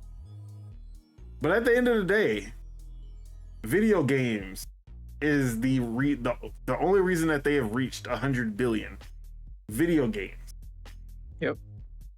That is impressive. So, congrats to Nintendo for reaching 100 billion market cap, literally just off of video games alone. Because if you were to divest PlayStation from Sony, it would not be at $100 billion market cap. Like, it does make up a good chunk of Sony, but I don't think it's $100 billion. Yeah. I think last numbers is that it makes up like half of their revenue or something like that. Yep. So I mean, like, that's still a lot, but yeah, but half of 153 of their market cap would be like 75, 76. Yeah, exactly. So put respect on Nintendo name. Of course, always. All right, sticking with Nintendo. Put some disrespect on Nintendo name. No, I'm just I know people like to get mad whenever Nintendo sues somebody, but you know, sometimes they were looking for trouble, and in this case, this company was 100% asking for all the problems that they are about to receive, and that is Genki, the accessory manufacturer, not the popular Twitter account and YouTuber. Nintendo was officially suing accessory maker Genki for violating their trademarks when they showed off the Switch 2 mock-up before launch. Yeah, we remember those mock-ups. We were showing them off on the podcast. We were like, yeah, bro, Genki, they must really be confident. We said it. We were like, yeah, Genki must really be confident that they have no means to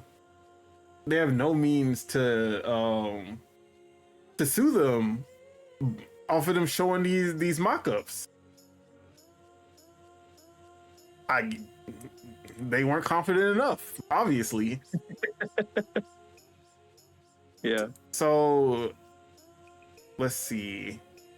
Someone had a roundup of the information that Nintendo was suing them based off of.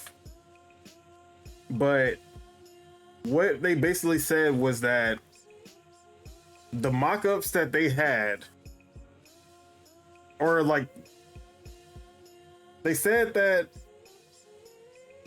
they Genki were promising that the mock-ups that they had were like 1-to-1, and that their accessories would be able to work perfectly with the Switch 2 or whatever. They'd be compatible.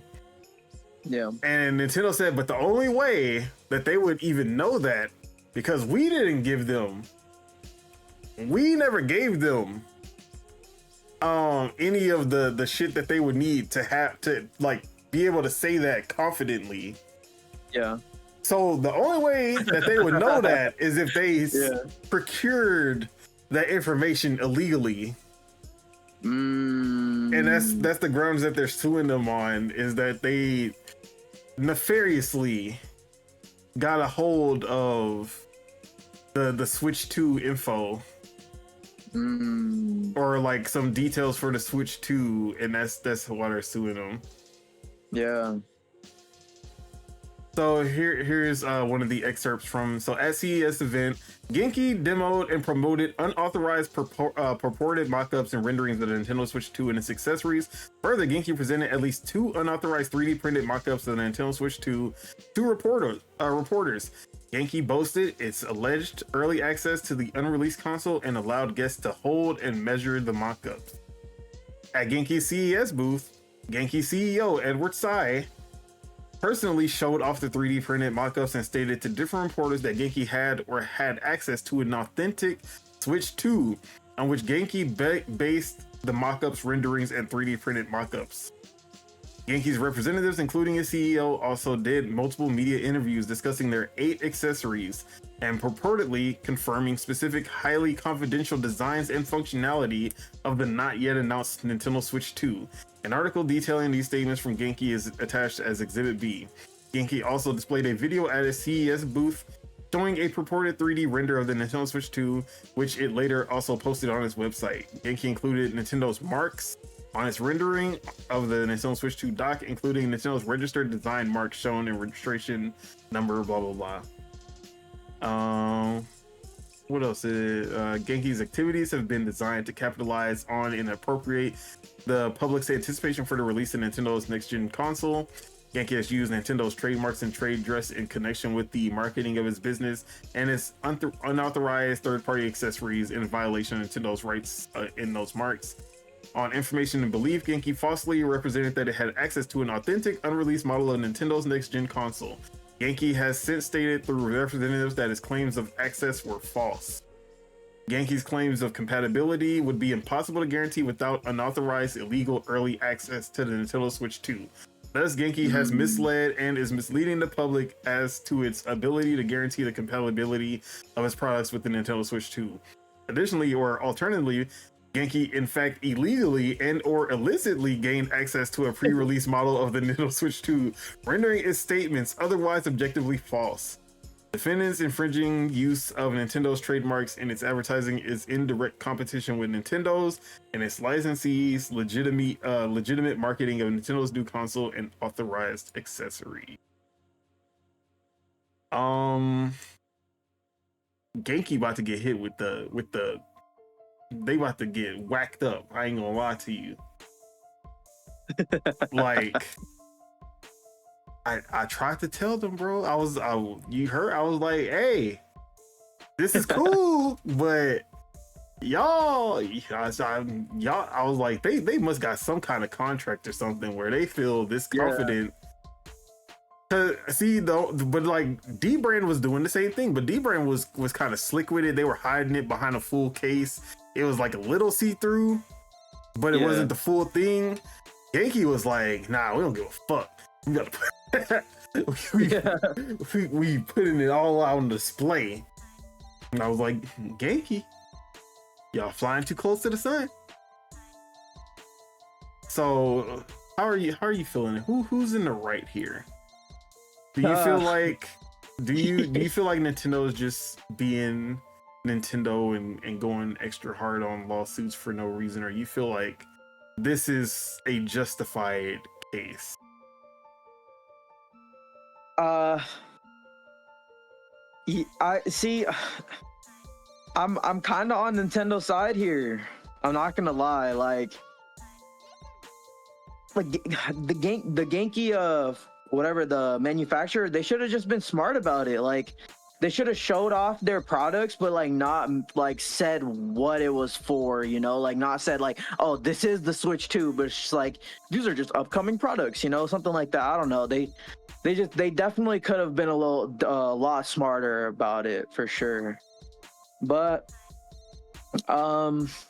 I mean, it's Nintendo's hardware at the end of the day. It's their patents, it's their stuff. So like they're making money off the back of Nintendo, you know, like like and let me put the video up on screen so that people can remember how blatant they were. So here's the accessories. This the hand. They're showing off the console. You can see all the buttons on top.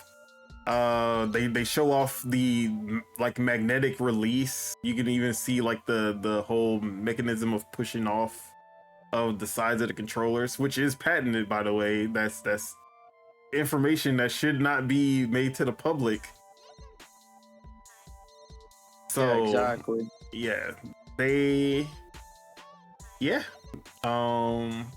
TLDR, they fucked up. Now that publicity that they got, it was fire. Everyone was talking about Genki for a second, and The products look cool. They look good. That's what I'm saying. I have a Genki, what is it? The dock. I have a Genki dock that it's not really a dock. It's just like you plug it in, and then you can just hook it up to the wire. You don't have to actually like dock it. It can still do the projection. So I've used Genki products before. They're usually pretty good, but I don't think we're gonna be seeing no Genki Switch 2 products in it for a while. Because Nintendo about to drop that meat on top of them, and it's about to that shit. I don't think they don't got enough meat to compete. That's hella funny. But yeah, they was wilding, bro. Ain't gonna lie. Now, D-Brand, is D-Brand gonna get away with it? Did D-Brand do the official way? They were good with it. We gonna have to see who else. But yeah, and I remember they were saying that Nintendo reps pulled up, or Nintendo lawyers, Nintendo reps pulled up at CES to the Genki booth. And they refused to take the stuff down. They refused to close the booth. So at that point, like, I can't really feel sorry for you. When they gave you a chance, they said, "Hey B, delete this." And they were like, we ain't moving from this spot. Like, and they said, "Bet. We gonna see you in 4 months." It's been 4 months since then. So yeah, most of the time I can understand why people get mad about like Nintendo suing these small companies and stuff like that. This one was this one was brought onto themselves. I can't really be like, they brought this onto themselves, bro. Yeah, I kind of feel the same way. But this was a hilarious update to that whole thing. I thought they were safe. It was long enough. It reminds me of the Power World. How everyone's like, oh, they're not gonna sue. It's been like 2 months since the game came out. If they would have sued them, they would have did it like right when it launched, and then like they're just like, yeah, we're suing Power World. Which I was against that lawsuit. I think that's one of the egregious Nintendo lawsuits. This one, justified in my eyes. Yeah. All right, let's move on. Let's talk about some losers. You know who's a loser?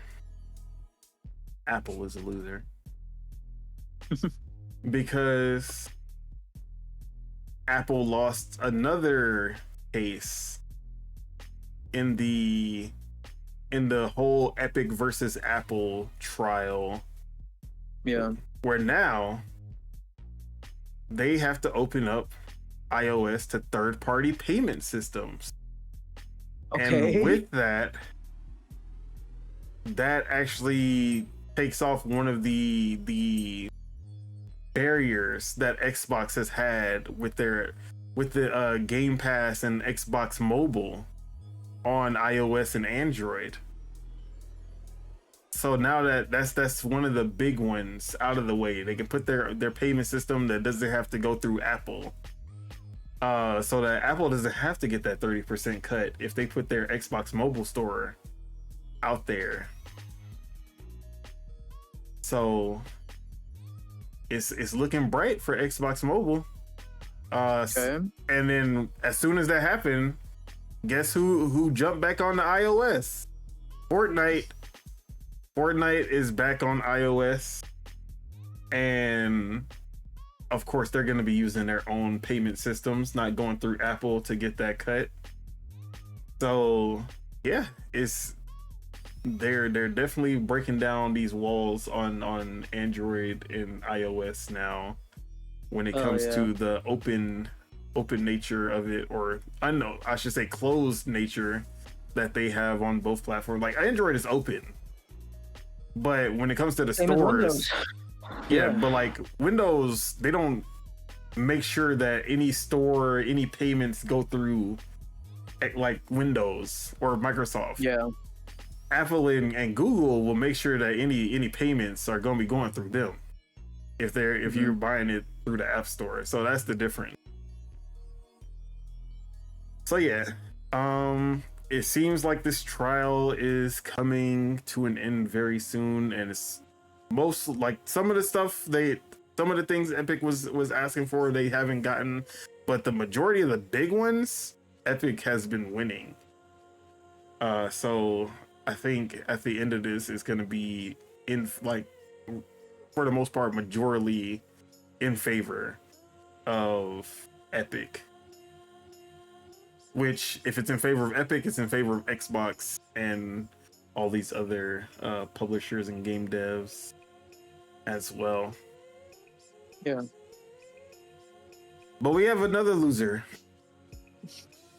And these are the losers that we want to lose. Because FTC has also officially lost the appeal against Microsoft Activision merger. Even though we forgot that this trial was still going on. Yeah. It's officially over. The Microsoft Activision merger there's no longer any opposition. It's here to stay. Nothing is gonna pull them apart now. But yeah, that's where we're at. Nice. All right, now let's get into the big stuff. Let's start with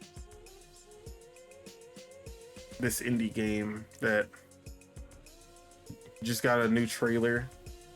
You may have heard of it. It's a very niche game. It's called Grand Theft Auto 6.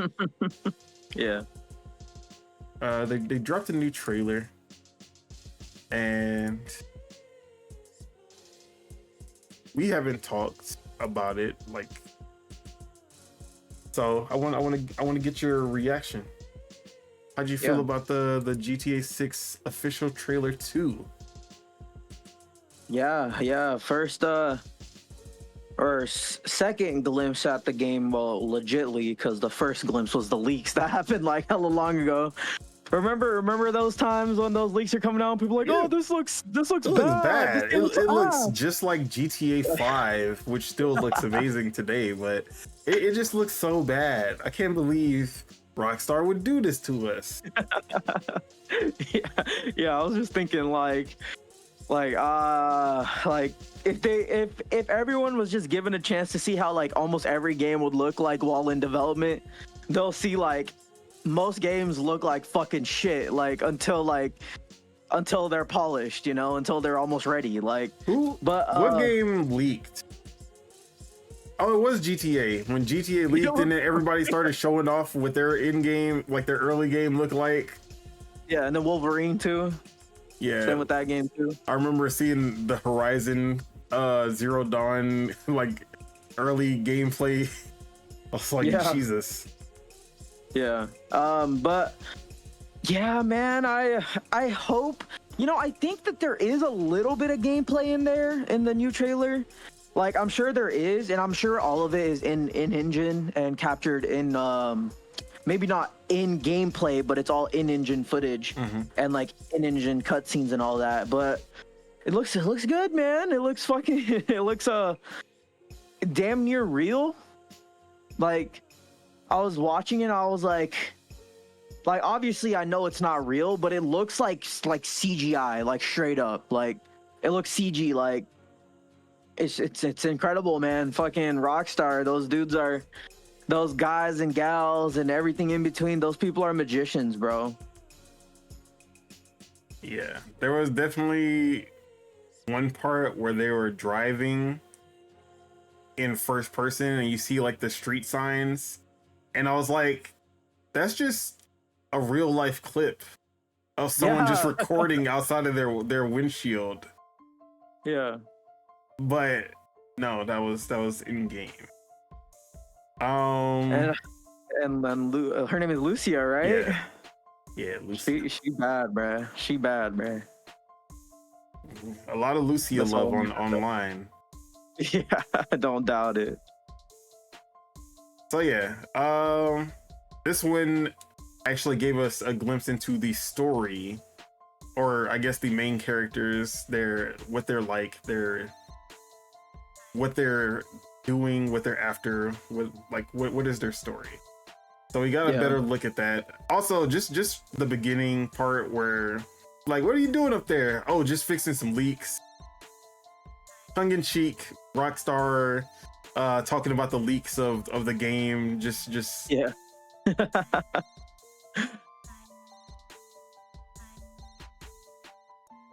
You good? Everything good? Did I freeze again? No. Everything's not good. Oh no, what happened? I just saw a text from my girl. She's done early? No, she said, I want to learn how to ride an electric scooter. And I can just see the injuries, and I just saw a glimpse of her just running into traffic. She's not allowed to learn how to ride the electric scooter. I'll tell you that. When I tell you that she is one of the most clumsy people that I've ever come in contact with. Yeah, she has to have both feet planted on the ground at all times. No, I tried to teach her how to skateboard. That was a mistake. Yeah, it's not happening. But anyways, I don't even know how to reply to that. I'm just like, okay, whatever. Just tell her no, man. I'm like, it's a no for me. But yeah. So yeah, we got more story stuff. You see some of the characters that you'll actually be interacting with in the story as well. Very few glimpses, but Jason and Lucia's relationship already, like, I'm already invested just to know, like, what's their, like, I want to know how they met in the first place. Like, what was their background as to how they met. But also, I love this idea of, like, Rockstar doing a kind of love story between two of the protagonists. I want to, something different for sure. Yeah, because they do relationships, not romantic relationships, but like Rockstar has a really good way of portraying the relationships between characters, and it always feels natural and real. Like, it's never forced. It's always like, I just love how they portray the relationships between the characters. So this being a, like, usually the romances are, honestly, besides, I'm trying to think what was there was like a romance between like Marston and his wife in those games, but yeah, like very little bit. That's what I'm saying. Like, you don't really get a lot of moments with Marston and his wife in Red Dead 1. GTA 4 is more of the player who's doing the romance stuff rather than it being like a big part of the story until the end. Which I won't spoil, even though it is way old. But like GTA 5, there's no real relationships. San Andreas, there's no real like romance. Like you can romance a bunch of different girls, but it's not a part of the story. So I want to see how like they tackle this romantic relationship, and also how is it gonna end? Because like it's giving me Bonnie and Clyde kind of vibes. And like before we even knew about, like before we even seen anything about the game, they kept saying it's gonna be like a Bonnie and Clyde style story with the two protagonists being a man and a woman. So yeah, it's been a while since we got like a real tragic ending in GTA. GTA 4 being the last one where you had to make a choice. Both choices were not good ones. Like GTA 5, there was choices, but there was a good ending. Yeah, there's three different options, and yeah. like and then two of them were bad, and like one of them was good. Yeah, but it's like you didn't really have to work towards getting the good ending. Like I think it would have been better if you had to do certain things to get that good ending. Like a lot of JRPGs, a lot of visual novels, you have to work to get the good ending. Yeah. But in GTA they just kind of hand it to you. It's like, here you go. But I guess that kind of goes with the themes of the game, because there was a lot of, you know, like Michael being a movie buff, and he always said like good endings are always the best. Like it's not a good movie if it doesn't have a good ending, and they gave us the choice to have that perfect ending that just wraps up everything with a little bow. All the loose ends are good, everyone's happy, everything works out. GTA 4, you don't get that luxury. GTA 3, GTA Vice City, and San Andreas, it works out for the main characters, but they always end up being betrayed, or there's always like someone that they thought they were very close to that ends up betraying them by the end of it. So it's always something. Like GTA 5, it was more like there was really no bad in that perfect ending. Yeah. So I wonder if they're gonna do another GTA 5 style, or they just gonna, or if they just gonna say, you know what, Red Dead has had all of the really sad endings. Maybe we should put that on GTA. But yeah, graphically, this game looks insane. The characters look interesting. Crazy. They're very distinct, very GTA. Like, if anyone thought that Rockstar has changed or they've softened up or anything like that, I'm not seeing it so far. It still looks like the same Rockstar to me. Sure. But yeah, I'm excited for the game. And you actually said this, but you know, Rockstar actually decided to flex right before this podcast, because they put out this tweet. Once I can pull it up. Okay, I did not add it there. Hold on. Boop, boop. Yeah, so here's the tweet. GTA 6 Trailer 2 was captured entirely in-game from a PlayStation 5, comprised of equal parts gameplay and equal parts cutscenes.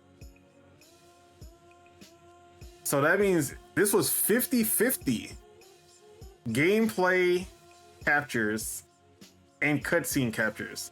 Obviously, the gameplay isn't like from the perspective that you're going to be playing, but just using their free cam to kind of show gameplay. I'm sure like the driving parts, him lifting weights, maybe walking through the store with the beers, like I'm pretty sure like some of that stuff would be considered the gameplay, and they're just capturing it with different angles. Whereas the cutscenes are usually like him talking. You can see like the shaky cam, usually when they're in a cutscene, that iconic GTA style camera. But yeah, the fact that you can't tell the difference between the in-game shots and the cutscenes, It's impressive. Yeah, Super impressive. They're and guess what? I was gonna say, and that kind of confirms what I said too. That it's gonna be PlayStation with the marketing. Well, I think I think it is. I was just playing the trailer off of Xbox's website, or not website, but their YouTube channel. So usually when PlayStation has the marketing, you're not gonna see the trailer pop up on the Xbox channel. So that's why I'm like, I don't know. Okay. Who knows? Because they popped up at around the same time on the PlayStation channel and the Xbox channel. Xbox didn't have to wait a full 24 hours or anything like that. So maybe. Who knows what's going on with that? Maybe they both have marketing. maybe Rockstar was like, how about we y'all gonna both give us I was money. like, both of y'all give us money and we'll make sure that neither of y'all are left out completely. How about that? Because we are that guy. Oh my god, I'm really that guy. Yeah, that's how Rockstar is feeling right now. They have that song on repeat. Yeah. Bro, could you imagine? Just look, they walk into Xbox headquarters, like, give me 100 million right now, and I won't put any exclusive content on PlayStation. Here you go. Walk into PlayStation, give me 100 million right now, and I won't put any exclusive content on Xbox. Here you go. Yeah. I'm pretty sure Strauss and Zelnick has been strong arming both of them for like the last 2 years. Just like, hey man, you know, it'd be.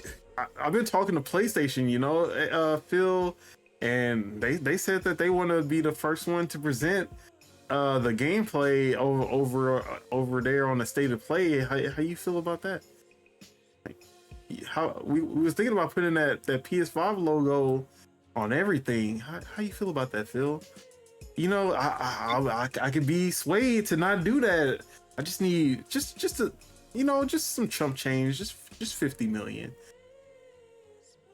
in my pocket. Not even going to the company. I just need that. Strauss Zelnick was like me. That's funny. Phil's just like, name the price. That's it. And then we're gonna see GTA 6 pop up at a Nintendo Direct before it pops up on the stage of any other. Those are words I like to hear. So yeah, bruh, if it's not on the Switch too, bruh. Actually, I just realized we talked about the trailer without even talking about the fact that it got delayed. That didn't happen last week, right? That was No, it happened after. Okay, so yeah, I forgot. GTA 6 was delayed from 2025 to 2026. May 26, 2026 to be exact. And now there's no more fear for all of these developers of when they know that now they'll know to steer clear away from May 26, 2026. Except for one developer who said, I'm gonna make sure that we drop a game on the day GTA 6 comes out. And then when they saw that they pushed back the date, they said, don't think you're running away from this. We still dropping it on that day. Bruh. You know who the publisher, I should say. You know who the publisher is? Nah. Devolver Digital. Oh, Devolver? That sounds like something they would do. What game is it? Did they say or not? We don't know the game. What, Hotline Miami 3? Bro, That'd be crazy. Hey, if it's Hotline Miami 3, bro, hell yeah. I'm copping that. And then they could even be like, their game is $100, our game's only 20. Almost like GTA 6 for $20. Yeah, that'd be crazy. Never change Devolver. Like, we need more people to put respect on Devolver. So yeah. Yeah, man, GTA 6. I mean, I was very optimistic. I was like, you know what? They're gonna hit the 2025 release. I was wrong, but I do think that they're still gonna hit that May. Yeah, I think they'll hit that this one for sure, because that's Rockstar's nature. Like they for what not Grand Theft Auto, for Red Dead 2, it was like they had like a placeholder date. It was like 2017 Yep. or something like that. Well, and then it was fall like 2017, then it was like spring 2018, and then it got pushed back one more time to October 26, 2018. but that's when they gave the actual release date. Yeah. Was when they, so I think yeah, they'll hit this one for sure. And they like either launching in May or in October. I think those are the 2 months that they like, because I think even Max Payne 3 was a May release too, if I remember. And then yeah, Grand Theft Auto 5 was a late September, October release with the GTA 5 and then GTA 5 Online. So yeah, this is pretty much like Rockstar. And I think you've seen my my post where I'm saying like this lines up exactly with how they did Red Dead 2 as well. Yep. It was like literally a year before the game launched, they had their trailer number 2 that showed off a little bit more of the game and actually showed off some gameplay and stuff. And then yeah, so this leads me to believe that famous, welcome to blah blah blah, that girl, she's gonna come out, she about to pop out in March of next year, around there. So that's gonna be the full gameplay deep dive, and we'll see everything that the game has to offer. Hopefully the basketball mode is in there. Mm-hmm. We'll see. But yeah, and I saw a lot of fake posts all over there on Twitter when it got delayed.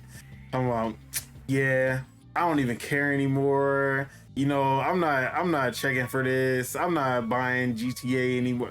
Bro, shut the fuck up. Y'all lying through y'all damn teeth. As soon as y'all hear that, welcome to GTA 6. Like, it's a wrap for your pockets. It's raps, yeah. Your pockets is rap, bro. Like, you gonna try to pretend you don't care because it's coming out in a full year. And it's like, yeah, it's a year away. Obviously, no one's like gonna be thinking like, man, GTA 6, bro. I'm thinking about this every day for a year. Like, bro. Oh, there is gonna be some people that are like definitely. That. But it's. I'm sorry. I don't know what the fuck is going on out here. Nah, you're good. Actually, let me make sure my groceries ain't sitting outside. It's the Nintendo ninjas coming because you showed off the Genki. So no, I'm just kidding. But yeah, like they lying through their damn teeth. I should have checked those same accounts when the GTA 6 trailer dropped and see what they were talking about. But I ain't do all that. Let's see, where is my groceries at? One stop away. Okay. Oh, they're almost here. So yeah. I'm in the camp. Delay that shit as long as it takes for it to have a good launch. If it's not gonna be a good launch, don't put that shit out. The same motherfuckers who were like talking about, oh man, these AAA developers ain't putting out games. They don't release games in good condition anymore. Everything always you gotta wait for the patches. You gotta, they're always broken at launch. And then when a game like this gets delayed, what's wrong with these developers delaying the games instead of just like GTA 5 has been out for 12 years. They've been developing this game for 12 years. Like, nah, bruh. Like pick a side. Choose something. If you're gonna complain about one thing, don't complain about the one thing instead of both things. Like, You can't exactly. have your cake and eat it too. I think that's how that saying goes. But yeah, man. People are crazy. That's all I gotta say. Yeah. Honestly, bro, this delay makes me more excited for the game. It's funny. It's like an inverse reaction for me, whereas like now I'm like, okay, I can hold off my excitement until a lot later, and I can focus on the stuff that's more present. You know? Yeah. Honestly, that just made me like, now I'm less worried about the holiday because I'm like, oh yeah, Ninja Gaiden come out. I don't gotta worry. Like, I know I'm playing that day. When Outer Worlds come out, oh yeah, I don't gotta worry about anything. I know I'm playing that. Yeah, exactly. Yote, maybe What, not for look, you. what if Fable was only pushed back because of GTA? They thought they were gonna fall in that window, and they're like, oh, guess what? It's coming out 2025 again. Nah, I think I legit think that game needs some time for sure. But yeah. GTA 6 is looking really good. I definitely did not do any kind of breakdown to see like all of like how these other people were out here talking about, look at this. This is a reference to GTA Vice City back then. You can see Tommy Vercetti's hair follicle on the ground. If you do a DNA test on it, you can see that this is clearly Tommy Vercetti's. Like, I'm like, bro, ain't nobody got time for that shit.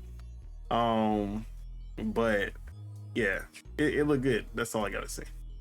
Yeah, it looks really good. Yeah. All right. I don't know if you saw this one, but photos of Xbox's Project Kennan have leaked. Mm-hmm. And also the ROG Ally 2. So it seems that this Project Kennan is a variant of the ROG Ally 2, just a Xbox branded version. And it was leaked by or I shouldn't say leaked by the FCC, but the photos came from the FCC and those leaked. Got it. So this is from Windows Central, Jez Corden. And goes on to say the United States FCC just inadvertently leaked Xbox's partner Handheld with Asus known as Project Kennan. We exclusively revealed Project Kennan a few weeks ago, describing how the Asus ROG Ally-like PC gaming handheld sports some Xbox influence, notably in the grips, and should come with deeper Xbox integration over its regular Asus ROG Ally counterpart. Thanks to the United States FCC via video cards, it seems photographs of the device have leaked. The Xbox handheld is actually... Oh wait, no, I'm reading it. So the FCC leak seems to showcase two models. One is most likely the Asus ROG Ally 2 with the white exterior. The black model is most likely Project Kennan, which I think he has it wrong. Have you seen these pictures yet? Yeah, I have. I think the white one is the Xbox because it has the colored buttons. It would make more sense with that one being the Xbox branded one because it has those colored Xbox buttons. Yeah. The black one just looks like generic PC. Yeah, for sure. So that's just me, but. So he says, which I'm told is currently being tested at Microsoft HQ rather openly as we speak. The black model appears to have a dedicated Xbox button on the upper left. Is that? Hold on. Let me zoom in. I don't see no Xbox button on this. What is he seeing? That is not an Xbox button. Oh, now I see it. Is that an Xbox button? It looks Xbox-ish. Okay. Maybe. So let's see what this. Let me zoom in on the white one. Actually, let me put this on the screen so y'all can see.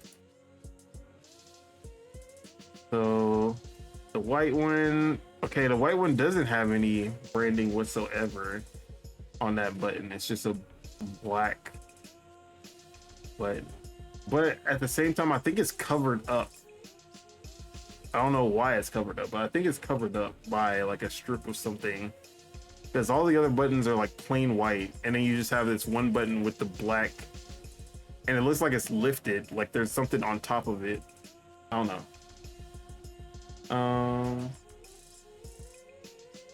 But here's the full handheld. Let's see, what does it measure to? It's about 300 and something millimeters, I'm guessing. Anyways, that's. Did you send me a DM? Oh, let me send it. Blah, blah, blah, blah. Here's the article, pictures and all. Sure. I don't know why I sent it as a backslash, but You're good. You're good.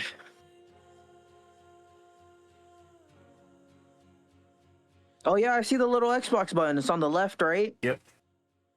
But you see the other one is blacked out. Like there's something covering it, the white one. On the white So one. it might be both have an Xbox button. Maybe it's like the white one is like the Z2, and then the black one's the Z2 Extreme. That could be something. But yeah. Either way, both of these look ugly as shit. I'm pretty sure they're gonna be more ergonomic with the handles, but yeah, these some ugly ass devices, bro. Very OG Xbox vibes. Hold on, let me close this window because they going crazy with this leaf blower.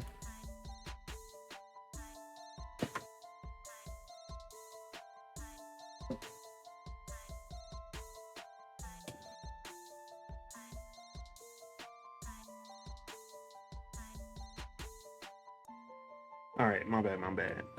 No, you're good. You're good. Okay, so yeah, so Black Model has the X. Personally, I was hoping the design would be a little closer on the Xbox side, but these are Asus devices first, after all. So yeah, it's gonna be running full fat Windows 11, although Microsoft may debut new gaming-oriented features at Build 2025, set for May 19th. But yeah. How are you feeling? Let's talk specs. So there were some speculations about the specs, and It seems that it's gonna be using that Z2 Extreme, 35, both of them. 35 watts max for Kennan. It's gonna be there's gonna be a Z2 and a Z2 Extreme version.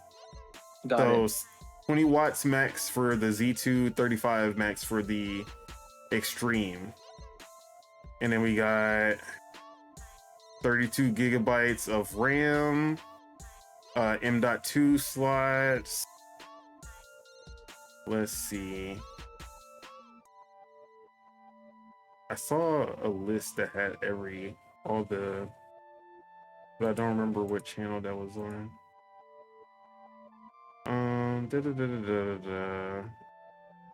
They were showing I think it was the original report video cards. That's where I saw that. So they were saying that it's gonna be Z2 Extreme, and when I first saw it, they were saying it was gonna be up to 64 gigabytes of RAM, which is pretty crazy. Yeah. Includes indicated 64. However, later it says so they at first they thought it was 64 gigabyte, but it says Micron 32 gigabyte. So 32 gigabyte is going to be the top one. So the Z2 Extreme with the Black Model with the Xbox button is going to be the Z2 Extreme 7-inch 120 hertz, 32 gigabytes of LP DDR5X. Okay. But yeah. definitely going to be a capable console. Yeah. Handheld, I should say. Now, what's the price going to be on this? Are you asking me? Yeah. Fuck, like $800-900. It's going to be 1,000, bro. The Z2 1,000? Extreme. Z2 Extreme is going to be 1,000. Z2 is going to be 800, 850, something like that. Yeesh. And that's I'm saying that's before tariffs. If we're including tariffs, boy, Boy, it's gonna be crazy. it's over, bruh.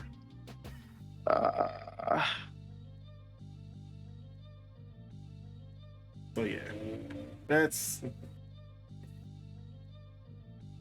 the PC handheld market is already not big, but if these prices go up more than they already are, yeah, I think it's a wrap for. Or I shouldn't say it's a wrap because it's a niche product in itself. It's supposed to be. Yeah. But you know, when IGN is putting out articles about how PC handhelds are going to be the biggest competition to Switch 2, or like I forgot what the fuck they put out. They were like, the biggest concern for Switch 2 is going to be PC handhelds. Come on, man. Anyways, that's yeah. This is definitely not something for me because I do not care about PC handhelds. The Xbox official console handheld, maybe, but not a PC handheld. Yeah. What about you? See, I'm still waiting to see the price, and I might actually eventually sell my Steam Deck. If not sell it, then I could definitely offload it, but I would like to sell the Steam Deck for the ROG Ally 2. I'm gonna go get my groceries real quick. No, you're good. But yeah, I mean, I want to see it. I want to see it in action. I want to see how it plays games. I want to see how it plays modern games, especially like the Game Pass ones, Indiana Jones, stuff like that, Clair Obscur, Unreal Engine 5 games for sure. Just want to see how it runs. I want to see if it runs it at 60 FPS, because from what I know, the ROG Ally now, even the Z1 Extreme version, it doesn't even run most games or most of the modern games at 60. You do have to run them at 40, which isn't bad because it has the 120 hertz screen and the VRR and all that. But yeah, I mean, I'm curious about it for sure. I definitely want to see how much it costs. That's kind of where I'm at. I want to see what the name is. Hopefully they just call it the Xbox PC. That'd be cool if they just call it Xbox PC, so we'd all know what it is. But yeah, I'm not really optimistic because I know it's gonna cost hella, and that's probably gonna be the sticking point for everyone, that it's gonna cost hella. But you know, this is the first steps in us getting a handheld, Xbox handheld. Mm-hmm. You're. Mm-hmm. I know you heard all of what I just said. That's right. It's a good ass cookie. Yeah, what kind of cookie? Oatmeal raisin? Nah, M&M. M&M? For sure. But yeah, I mean, if I want to sell my Steam Deck, I should probably do it soon, because whenever they inevitably announce the Steam Deck 2 and all that, then the price is going to go down, you know? So while I could still have to hit the sweet spot. When they raise the price of the Steam Deck, then the price to trade it goes up. But you have to do it before the Steam Deck 2 gets announced, so that it doesn't go back down. You know, you gotta get right after the tariffs, but right before the Steam Deck 2. I don't think that the Steam Deck is gonna be affected by the tariffs. Because from what I know, they are manufactured out of Taiwan.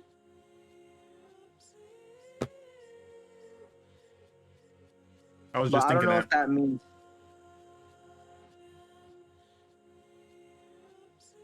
I mean, the tariffs everywhere else is like on hold, so we don't know the final verdict of who's getting hit and who's not. Yeah. But yeah. Did you say all you wanted to say on this though? Yes, sir. No doubt. All right, let's talk.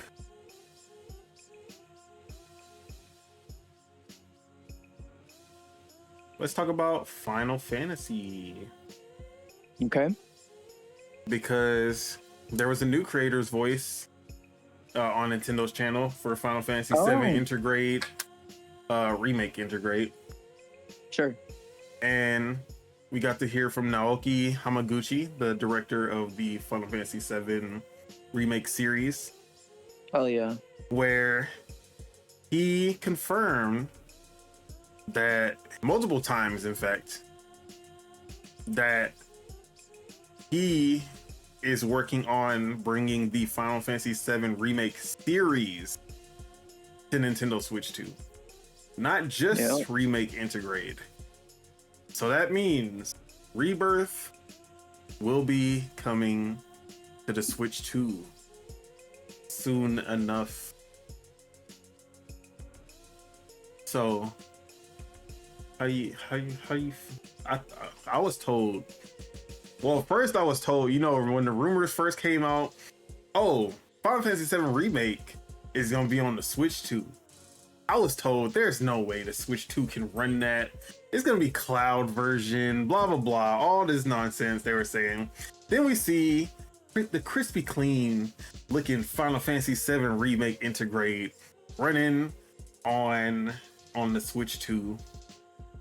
And what did they say after that? Yeah, that's a PS4 game though. And we know the Switch 2 is just a PS4. But it ain't gonna run Rebirth though. Well, guess what? It's gonna run Rebirth 2. Now, how bad did the PS5 struggle to run this game?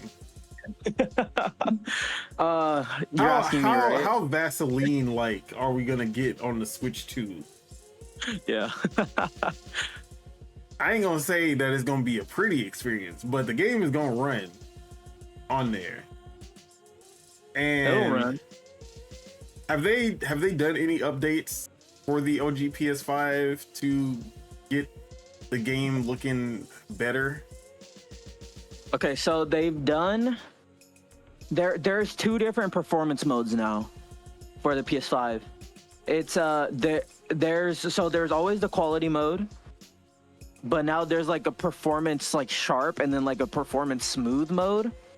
But I'm not gonna lie, bro, they look the fucking same. like Jack, like nothing changed. Like I don't notice it being sharper, or I don't notice the resolution being a little bit better, or anything like that in either of those two modes. It still looks like ass. Yeah. So what you're saying? But in the quality mode looks good. Quality mode looks good still. Okay, so we know there's not going to be a 60 FPS version for the Switch 2. Probably not, yeah. So you think they can get it decently at 30 frames per second? Yeah, yeah, absolutely. Or is it going to be the performance mode visuals at 30 frames? No, I think it'll look decent, especially because they'll have the LSS. Because even on the PC version of Rebirth, it has like 3 different upscalers, like on boot. It has like TAA, it has like TAAU, and that's the one that's actually used on consoles as well. TAAU is the one that's used on the console, so that's also another reason why it might not look as good on the performance mode on the base PS5. Because we know the Pro has the pisser, so it, that fixes it up. But so I think it will. But didn't Digital Foundry say that DLSS is better than pisser? Well, yeah, it is. Okay. But I just wanted to clear that up. yeah. But yeah, so the Switch 2 will have the DLSS, and that's also another point for the Steam Deck as well, because Rebirth is verified on the Steam Deck. I've tried it on there. It looks like a fucking PS2 game. Like if Rebirth on the PS5 in performance mode looks like a PS4 game, then yeah, on the Steam Deck that should look like PS2. But yeah, it doesn't even run at a stable 30 on there. So but you can get it to 20, 30 frames. So and that's using TAAU, because TAA on the Steam Deck makes the game run like shit. So you need to use TAAU. So yeah, I think it'll look fine. Honestly, I think there might even be a 40 FPS mode. We might even see that. I would like to see that for sure. I hope every game at least comes with a 40 FPS. Like if you can't hit 60 because of the VRR, just hit that 40, bro. Like exactly, yeah. That's I'm okay with that as the middle ground. Absolutely. But yeah, I think that once we see Rebirth, there's like 3 games that if they can get it running on the Switch, then it's all like there's no more, like you can't really deny what games it can and cannot run. Exactly. Obviously GTA 6. Yep. If GTA 6 runs, anything can run. That's literally where we're at. Get Black Myth Wukong running stably on the Switch 2. Yep. And that will definitely showcase what it's capable of. And then lastly, Baldur's Gate 3 with split screen. Just to shit on the Series S. Because obviously if they bring Baldur's Gate 3, they're not gonna not do split screen because it's Nintendo. I feel like we're gonna get that Baldur's Gate 3 port and it's gonna have split screen co-op.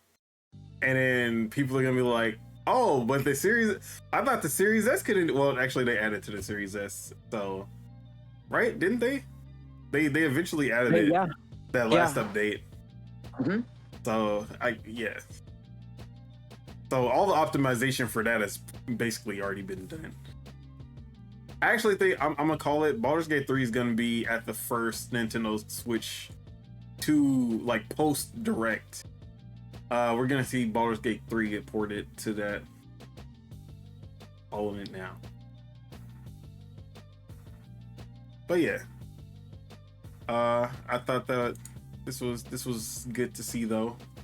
Confirmation that we're getting the full trilogy on Nintendo Switch 2. I still think 3, the third game, whatever it's called, is going to be on all consoles at launch, not only on PlayStation. Yep. They've been making that very clear that exclusivity deal is over. I think the only reason. Oh, go for it. My bad. I was just gonna say. I think the only reason that Rebirth isn't making it close to launch is that there's still an exclusivity window for PlayStation as far as consoles. Sure. But okay. Yeah, what were you gonna say though? I was gonna say the next one is gonna be something. I don't know what it's gonna be. It's gonna be Rebirth. World. No, I'm just kidding. Fantasio. Let's go. It was metaphor all along. Agatha all along. All right. That's fun. So let's move over to PlayStation. Sure. Because they announced a new family joining the new studio joining the PlayStation Studios family. New. Team LFG is joining PlayStation Studios. A new studio, originated at Bungie. Now, we already know exactly what this, because we already got the leak of this prior, but now this is official. The team that was spun off from Bungie into PlayStation Studios is now official. Their name is Team LFG, and their first game, which they talked about, is a team-based action game that draws inspiration from fighting games, platformers, MOBAs, life sims, and frog type games. They're still using that frog type game shit even outside of their, like, I thought that was just an internal thing. No, they're still talking about this damn frog type game. What are frog type games? Like Frogger 2? Battletoads? Who is the frog type games? Yeah. So let's see, they had a whole thing.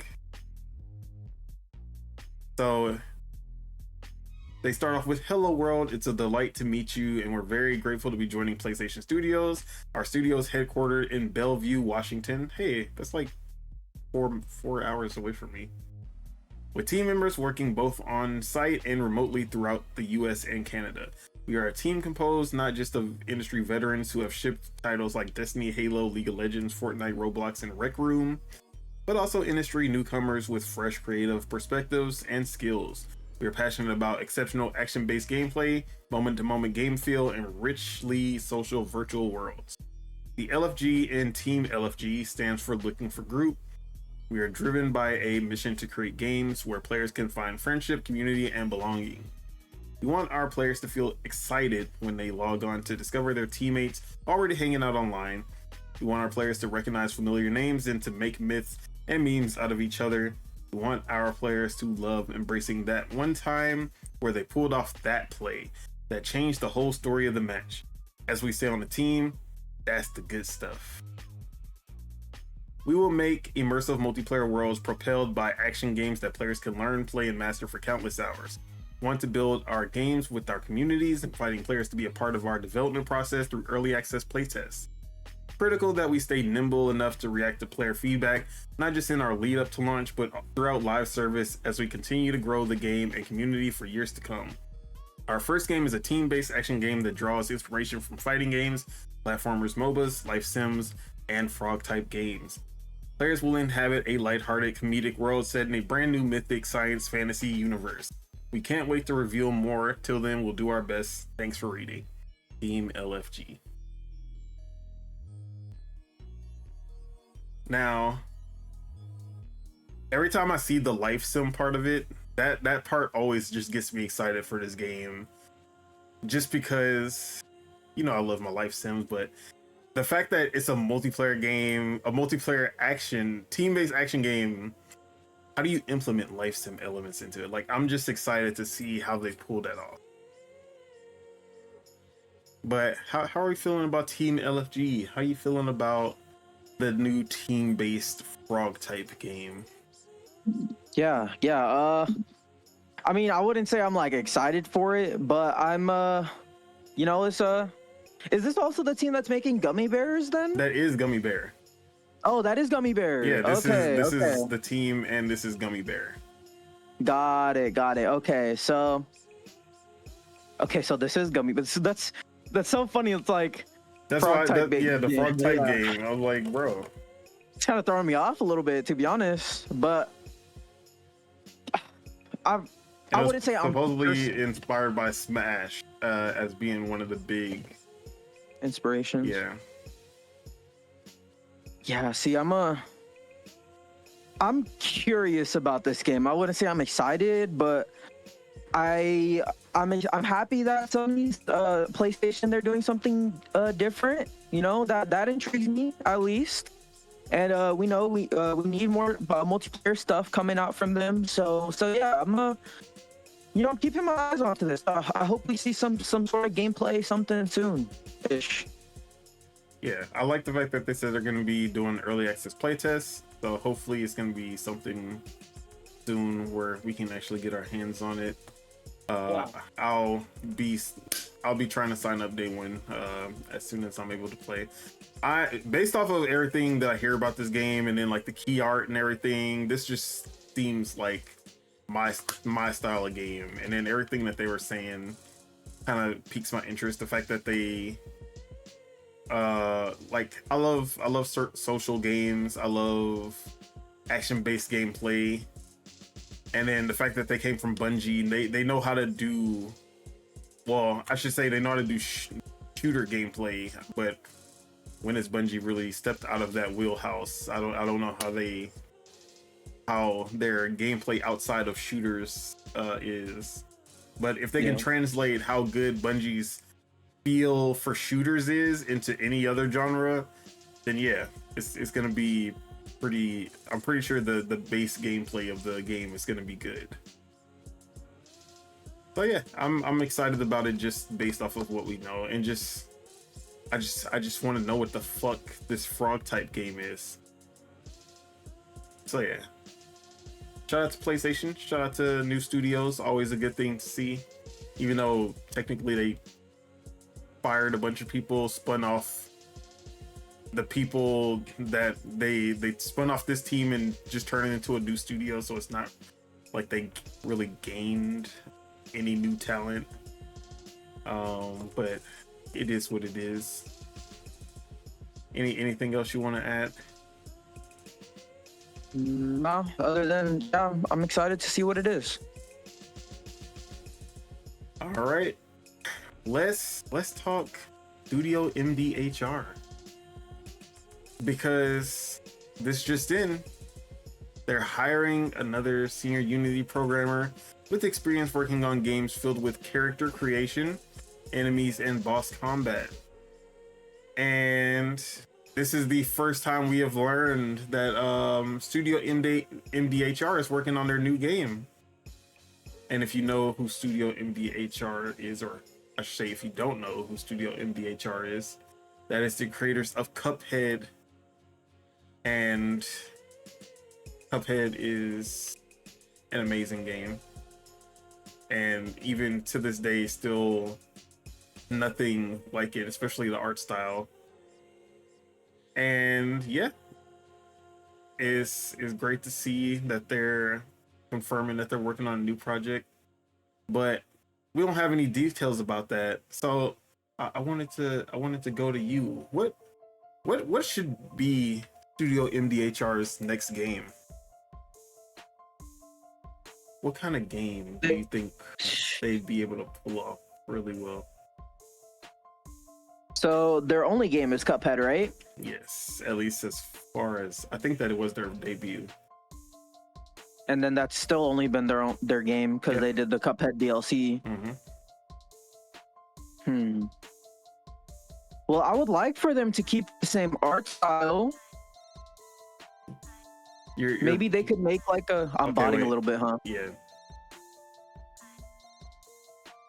Should I leave and join back? It's been like on and off, so I don't know. It's this time when my internet starts fucking up. It always happens around this time, bro. Always around like 3-ish, 4-ish. But I'll just keep it short, I guess. I hope it's like a 3D platformer, but in the style of Cuphead. A 3D platformer with the 80s, or not 80s, the 40s animation style. Yeah, that's what I want. I mean, I guess Mouse kind of did that, so it's not impossible to do that in a 3D space. That would be hard as fuck. Just maybe it could be like some sort of Paper Mario type thing going on. Maybe. Yeah, that's what it would kind of feel like. Yeah. But if they could pull that off, that would be pretty sick. So let's see. For me, Studio MDHR, it's time to go all out. Just like you, same art style. But it's time to expand that gameplay into a Metroidvania.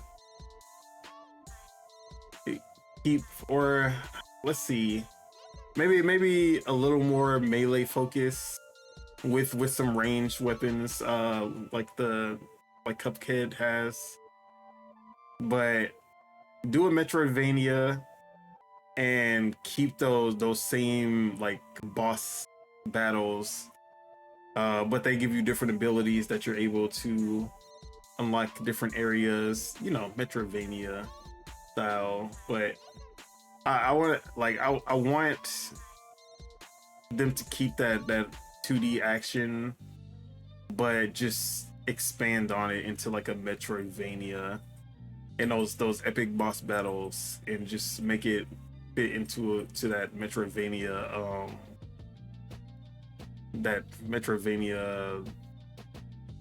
template. Yeah, I think they could make a really good one. And plus, I just love Metroidvanias. Everything should be Metroidvania. But yeah, I just wanted to throw that out because this was really the first time that we've heard that they're working on something new, and I'm excited for whatever they're working on next. Actually, I would be disappointed if it is Cuphead 2. I honestly do not want another Cuphead. Like, Cuphead is great, but it's one of those few games where I really don't want a sequel. I feel like I've had my fill with that type of game.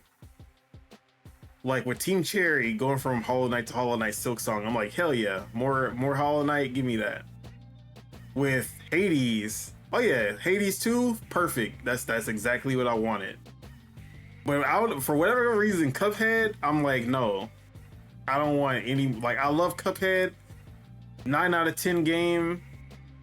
I don't want to ever play another Cuphead again. Make something new. I don't know what it is. Would you be disappointed if they put out a Cuphead 2? Yeah, especially because the DLC is literally like another game, for Cuphead. Like, it straight up is like... I bought it, never played. Yeah. Yeah, for sure. But yeah. But shout out to Studio MDHR. I hope their next game is as iconic, as good as Cuphead. All right, our last topic. So, out of nowhere, no build-up, no rumors, no leaks, Gears of War Reloaded just said, I exist. 9 a.m. in the morning, just hello, I exist.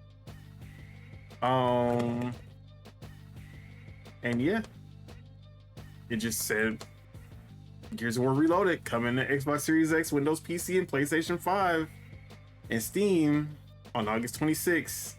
Just tweet and an Xbox Wire article. We don't even have a trailer.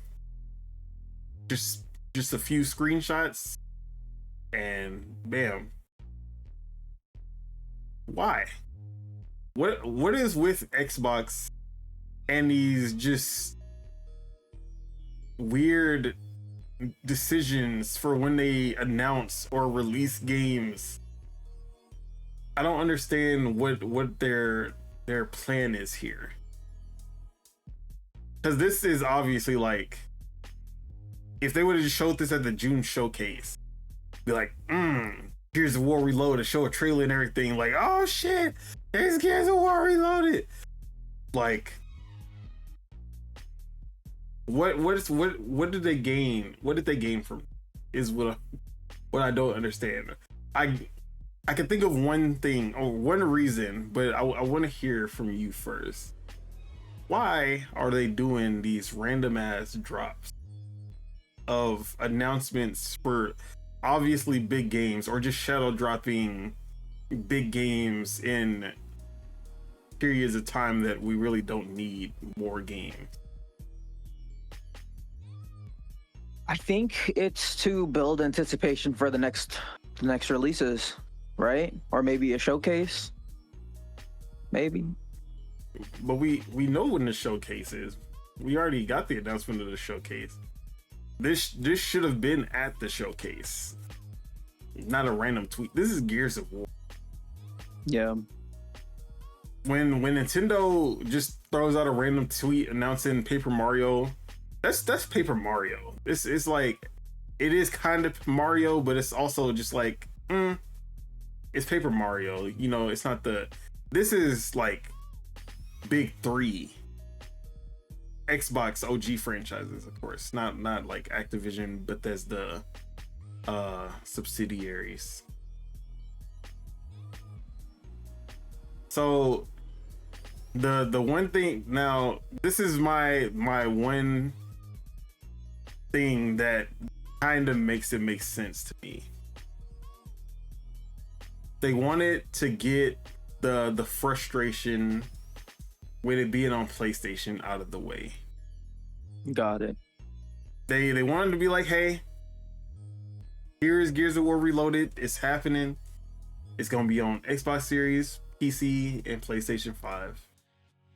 No trailers or anything. You gonna see some little screenshots, and that's all you gonna get. And then, you know, PlayStation tweeted out, rev your Lancers, Gears of War coming to PlayStation, all that.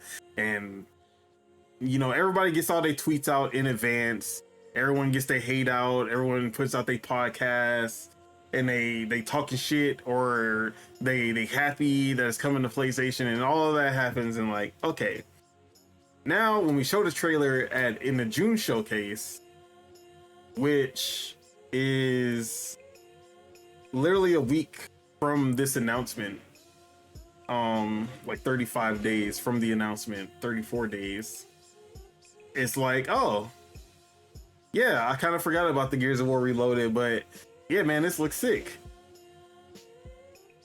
And then the whole discourse with PlayStation is no longer a thing anymore. It's just about the game itself. But that's my only kind of cop out for why they would do something like this. But other than the weird announcement, how are you feeling about Gears of War Reloaded coming out this fall, August 26th? Yeah, I think that, well, I'm disappointed that it's not Gears 3, especially. That's the one that I want the most. Gears 1, we already got the remake of it, so it just seems like this is like a remaster of that remake, you know? At least that's what it seems to me, just outside looking in.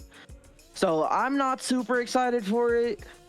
It's on Game Pass, so I'm sure I'll play it a little bit, but you know, I kind of want 2 or 3 a little bit more. Yeah,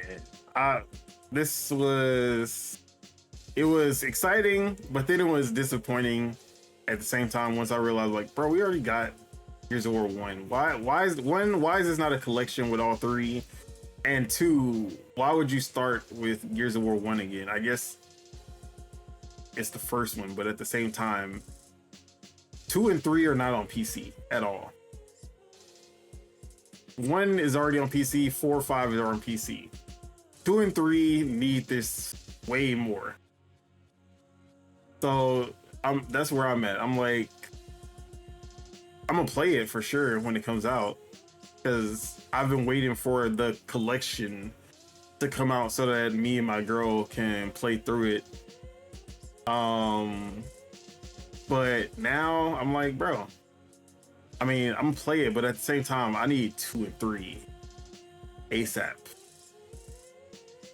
But it was sad because the collection rumors have been going for years. And here it is, Gears of War. They said the Gears of War collection is coming out this year. That's what the rumor said. Special Nick said that it's coming out this year, and there was other reporters besides Special Nick who said it's coming out this year. I don't think they were lying or that they were fully wrong. I just think Xbox changed the strategy for this release. And what I mean by that is that I think by the end of 2025, we will have the Gears of War collection, but they will be released separately for $40 each. And they're all going to be like remake, remaster, kind of like not like a lazy remaster, but not fully remade either. In a like more of a Oblivion Metro Prime remastered sense. Although Gears of War Ultimate Edition looked good as fuck already, so it's hard to like. It's gonna be more of a Last of Us remastered versus Last of Us remake situation on that one, I think. But 2 and 3, when we see the glow ups for those, is gonna be like, yeah, finally. But yeah, I think we're good. I think they're just gonna piecemeal it every month or every 2 months. We're gonna get another Gears game reloaded, just not all at once. Okay. And they're all gonna be $40 each, instead of putting them all out at 70 or 80 as they're saying they're going to dollars. Just charge for each one individually, and also you can kind of make each one a big release too. So that's how I see it, at least. And if not this year, I still think that they're gonna piecemeal them throughout the next year, if they don't all come out this year. But I'm hoping that they get them out sooner rather than like piecemeal them every 6 months, every year, type shit. So that's how I see it, though. I'm excited though, just to play through Gears of War 1, because I've gone back to 2 and 3 multiple times, but I've never gone back to the first one. So this will be my second time ever going back and playing the first one's campaign.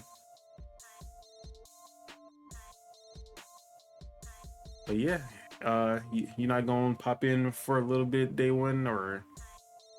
I'll pop in on Game Pass for sure. I'll play it a little bit here and there, but yeah, I'm not super hyped for this one, honestly. Yeah, I feel you. It's not the most like the collection would have been more exciting, but just this one by itself is just like, oh yeah, because it's like you can already play it, and it already looks good, and it already runs at 60 FPS, and like, what's the point? That's how I feel. But it is what it is also.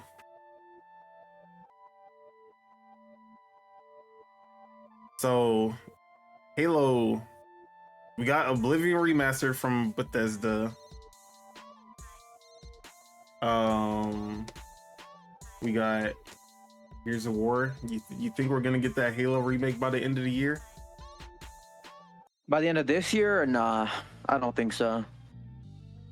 What do you think the window is for the Halo remake? I'm gonna say next year. Fall release. All next year. We're not just gonna get a random tweet next month just saying, "Hey guys, Halo remake. Here you go, coming to PlayStation." Hey, I mean, they could. That one probably is easier for them to do because Halo 1's already just kind of like remastered, and it's on Master Chief Collection, like 120 FPS, all that shit. So, I mean, I don't know, bruh. We'll see.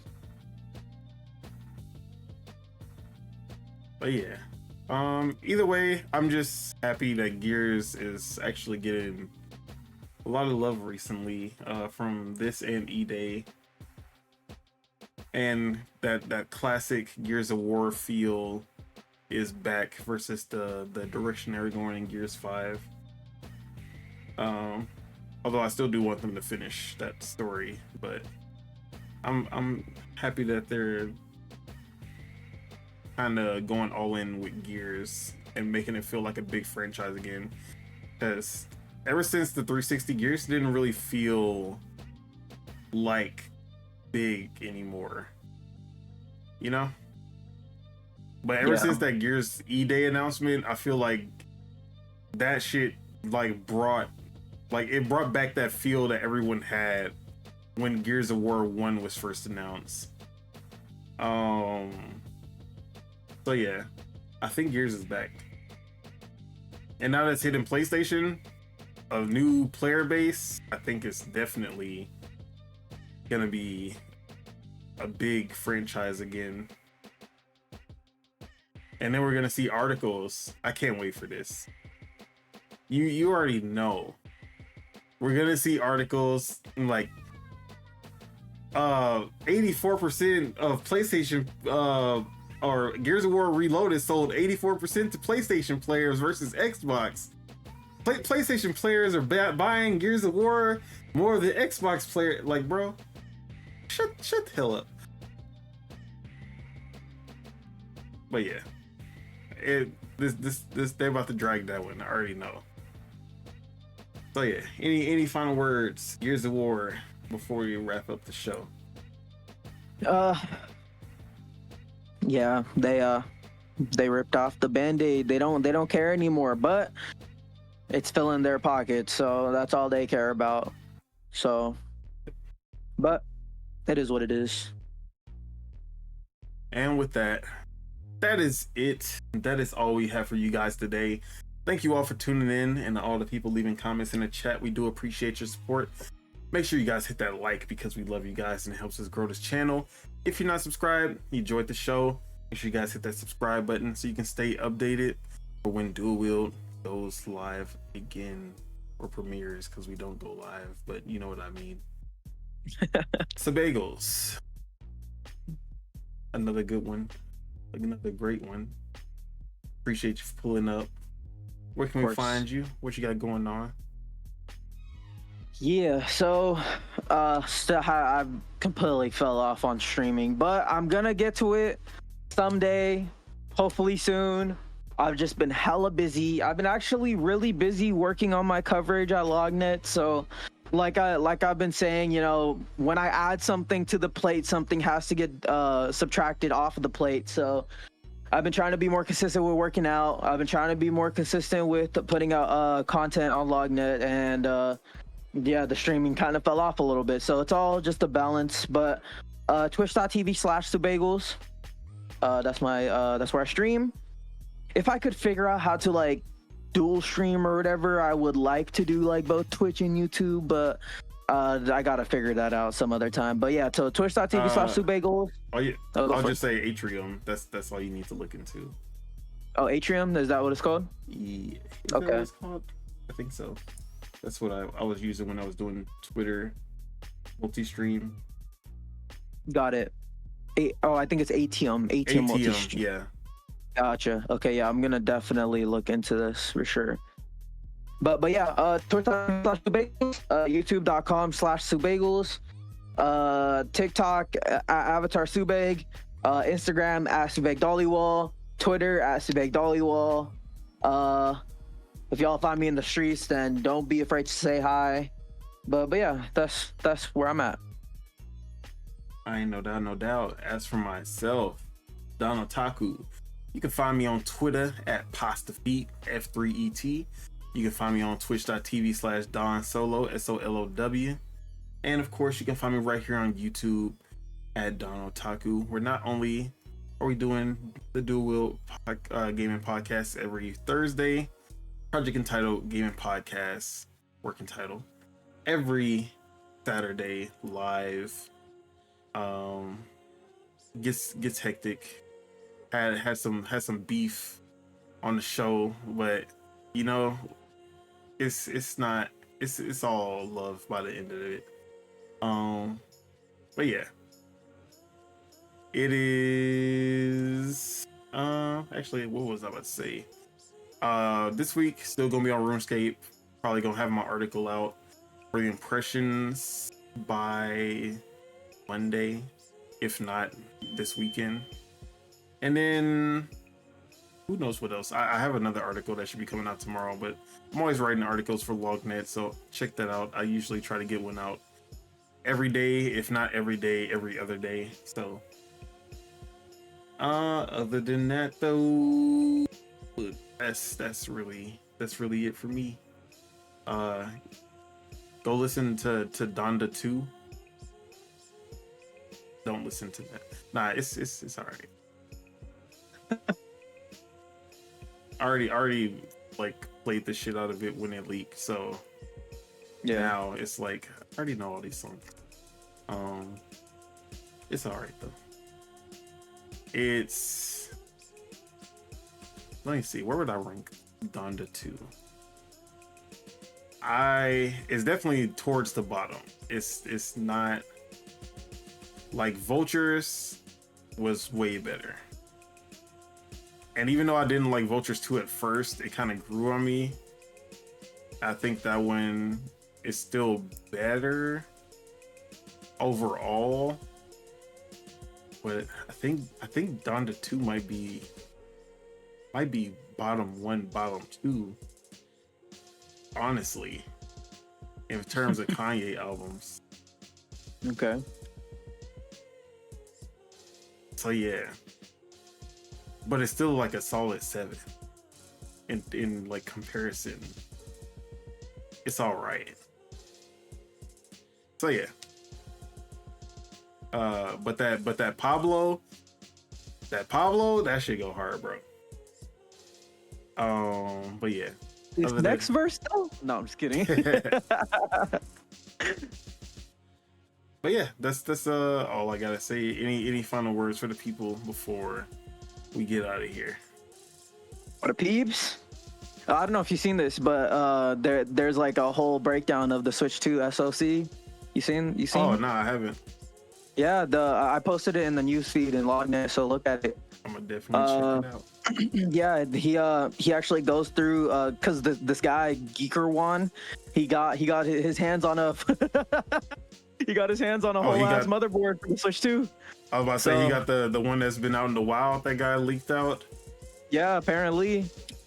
So yeah, that was for you, but for the peeps, 27 days, something like that. We almost there, y'all. Just maybe 3 more episodes of Dual Wield, and we'll have the Switch 2.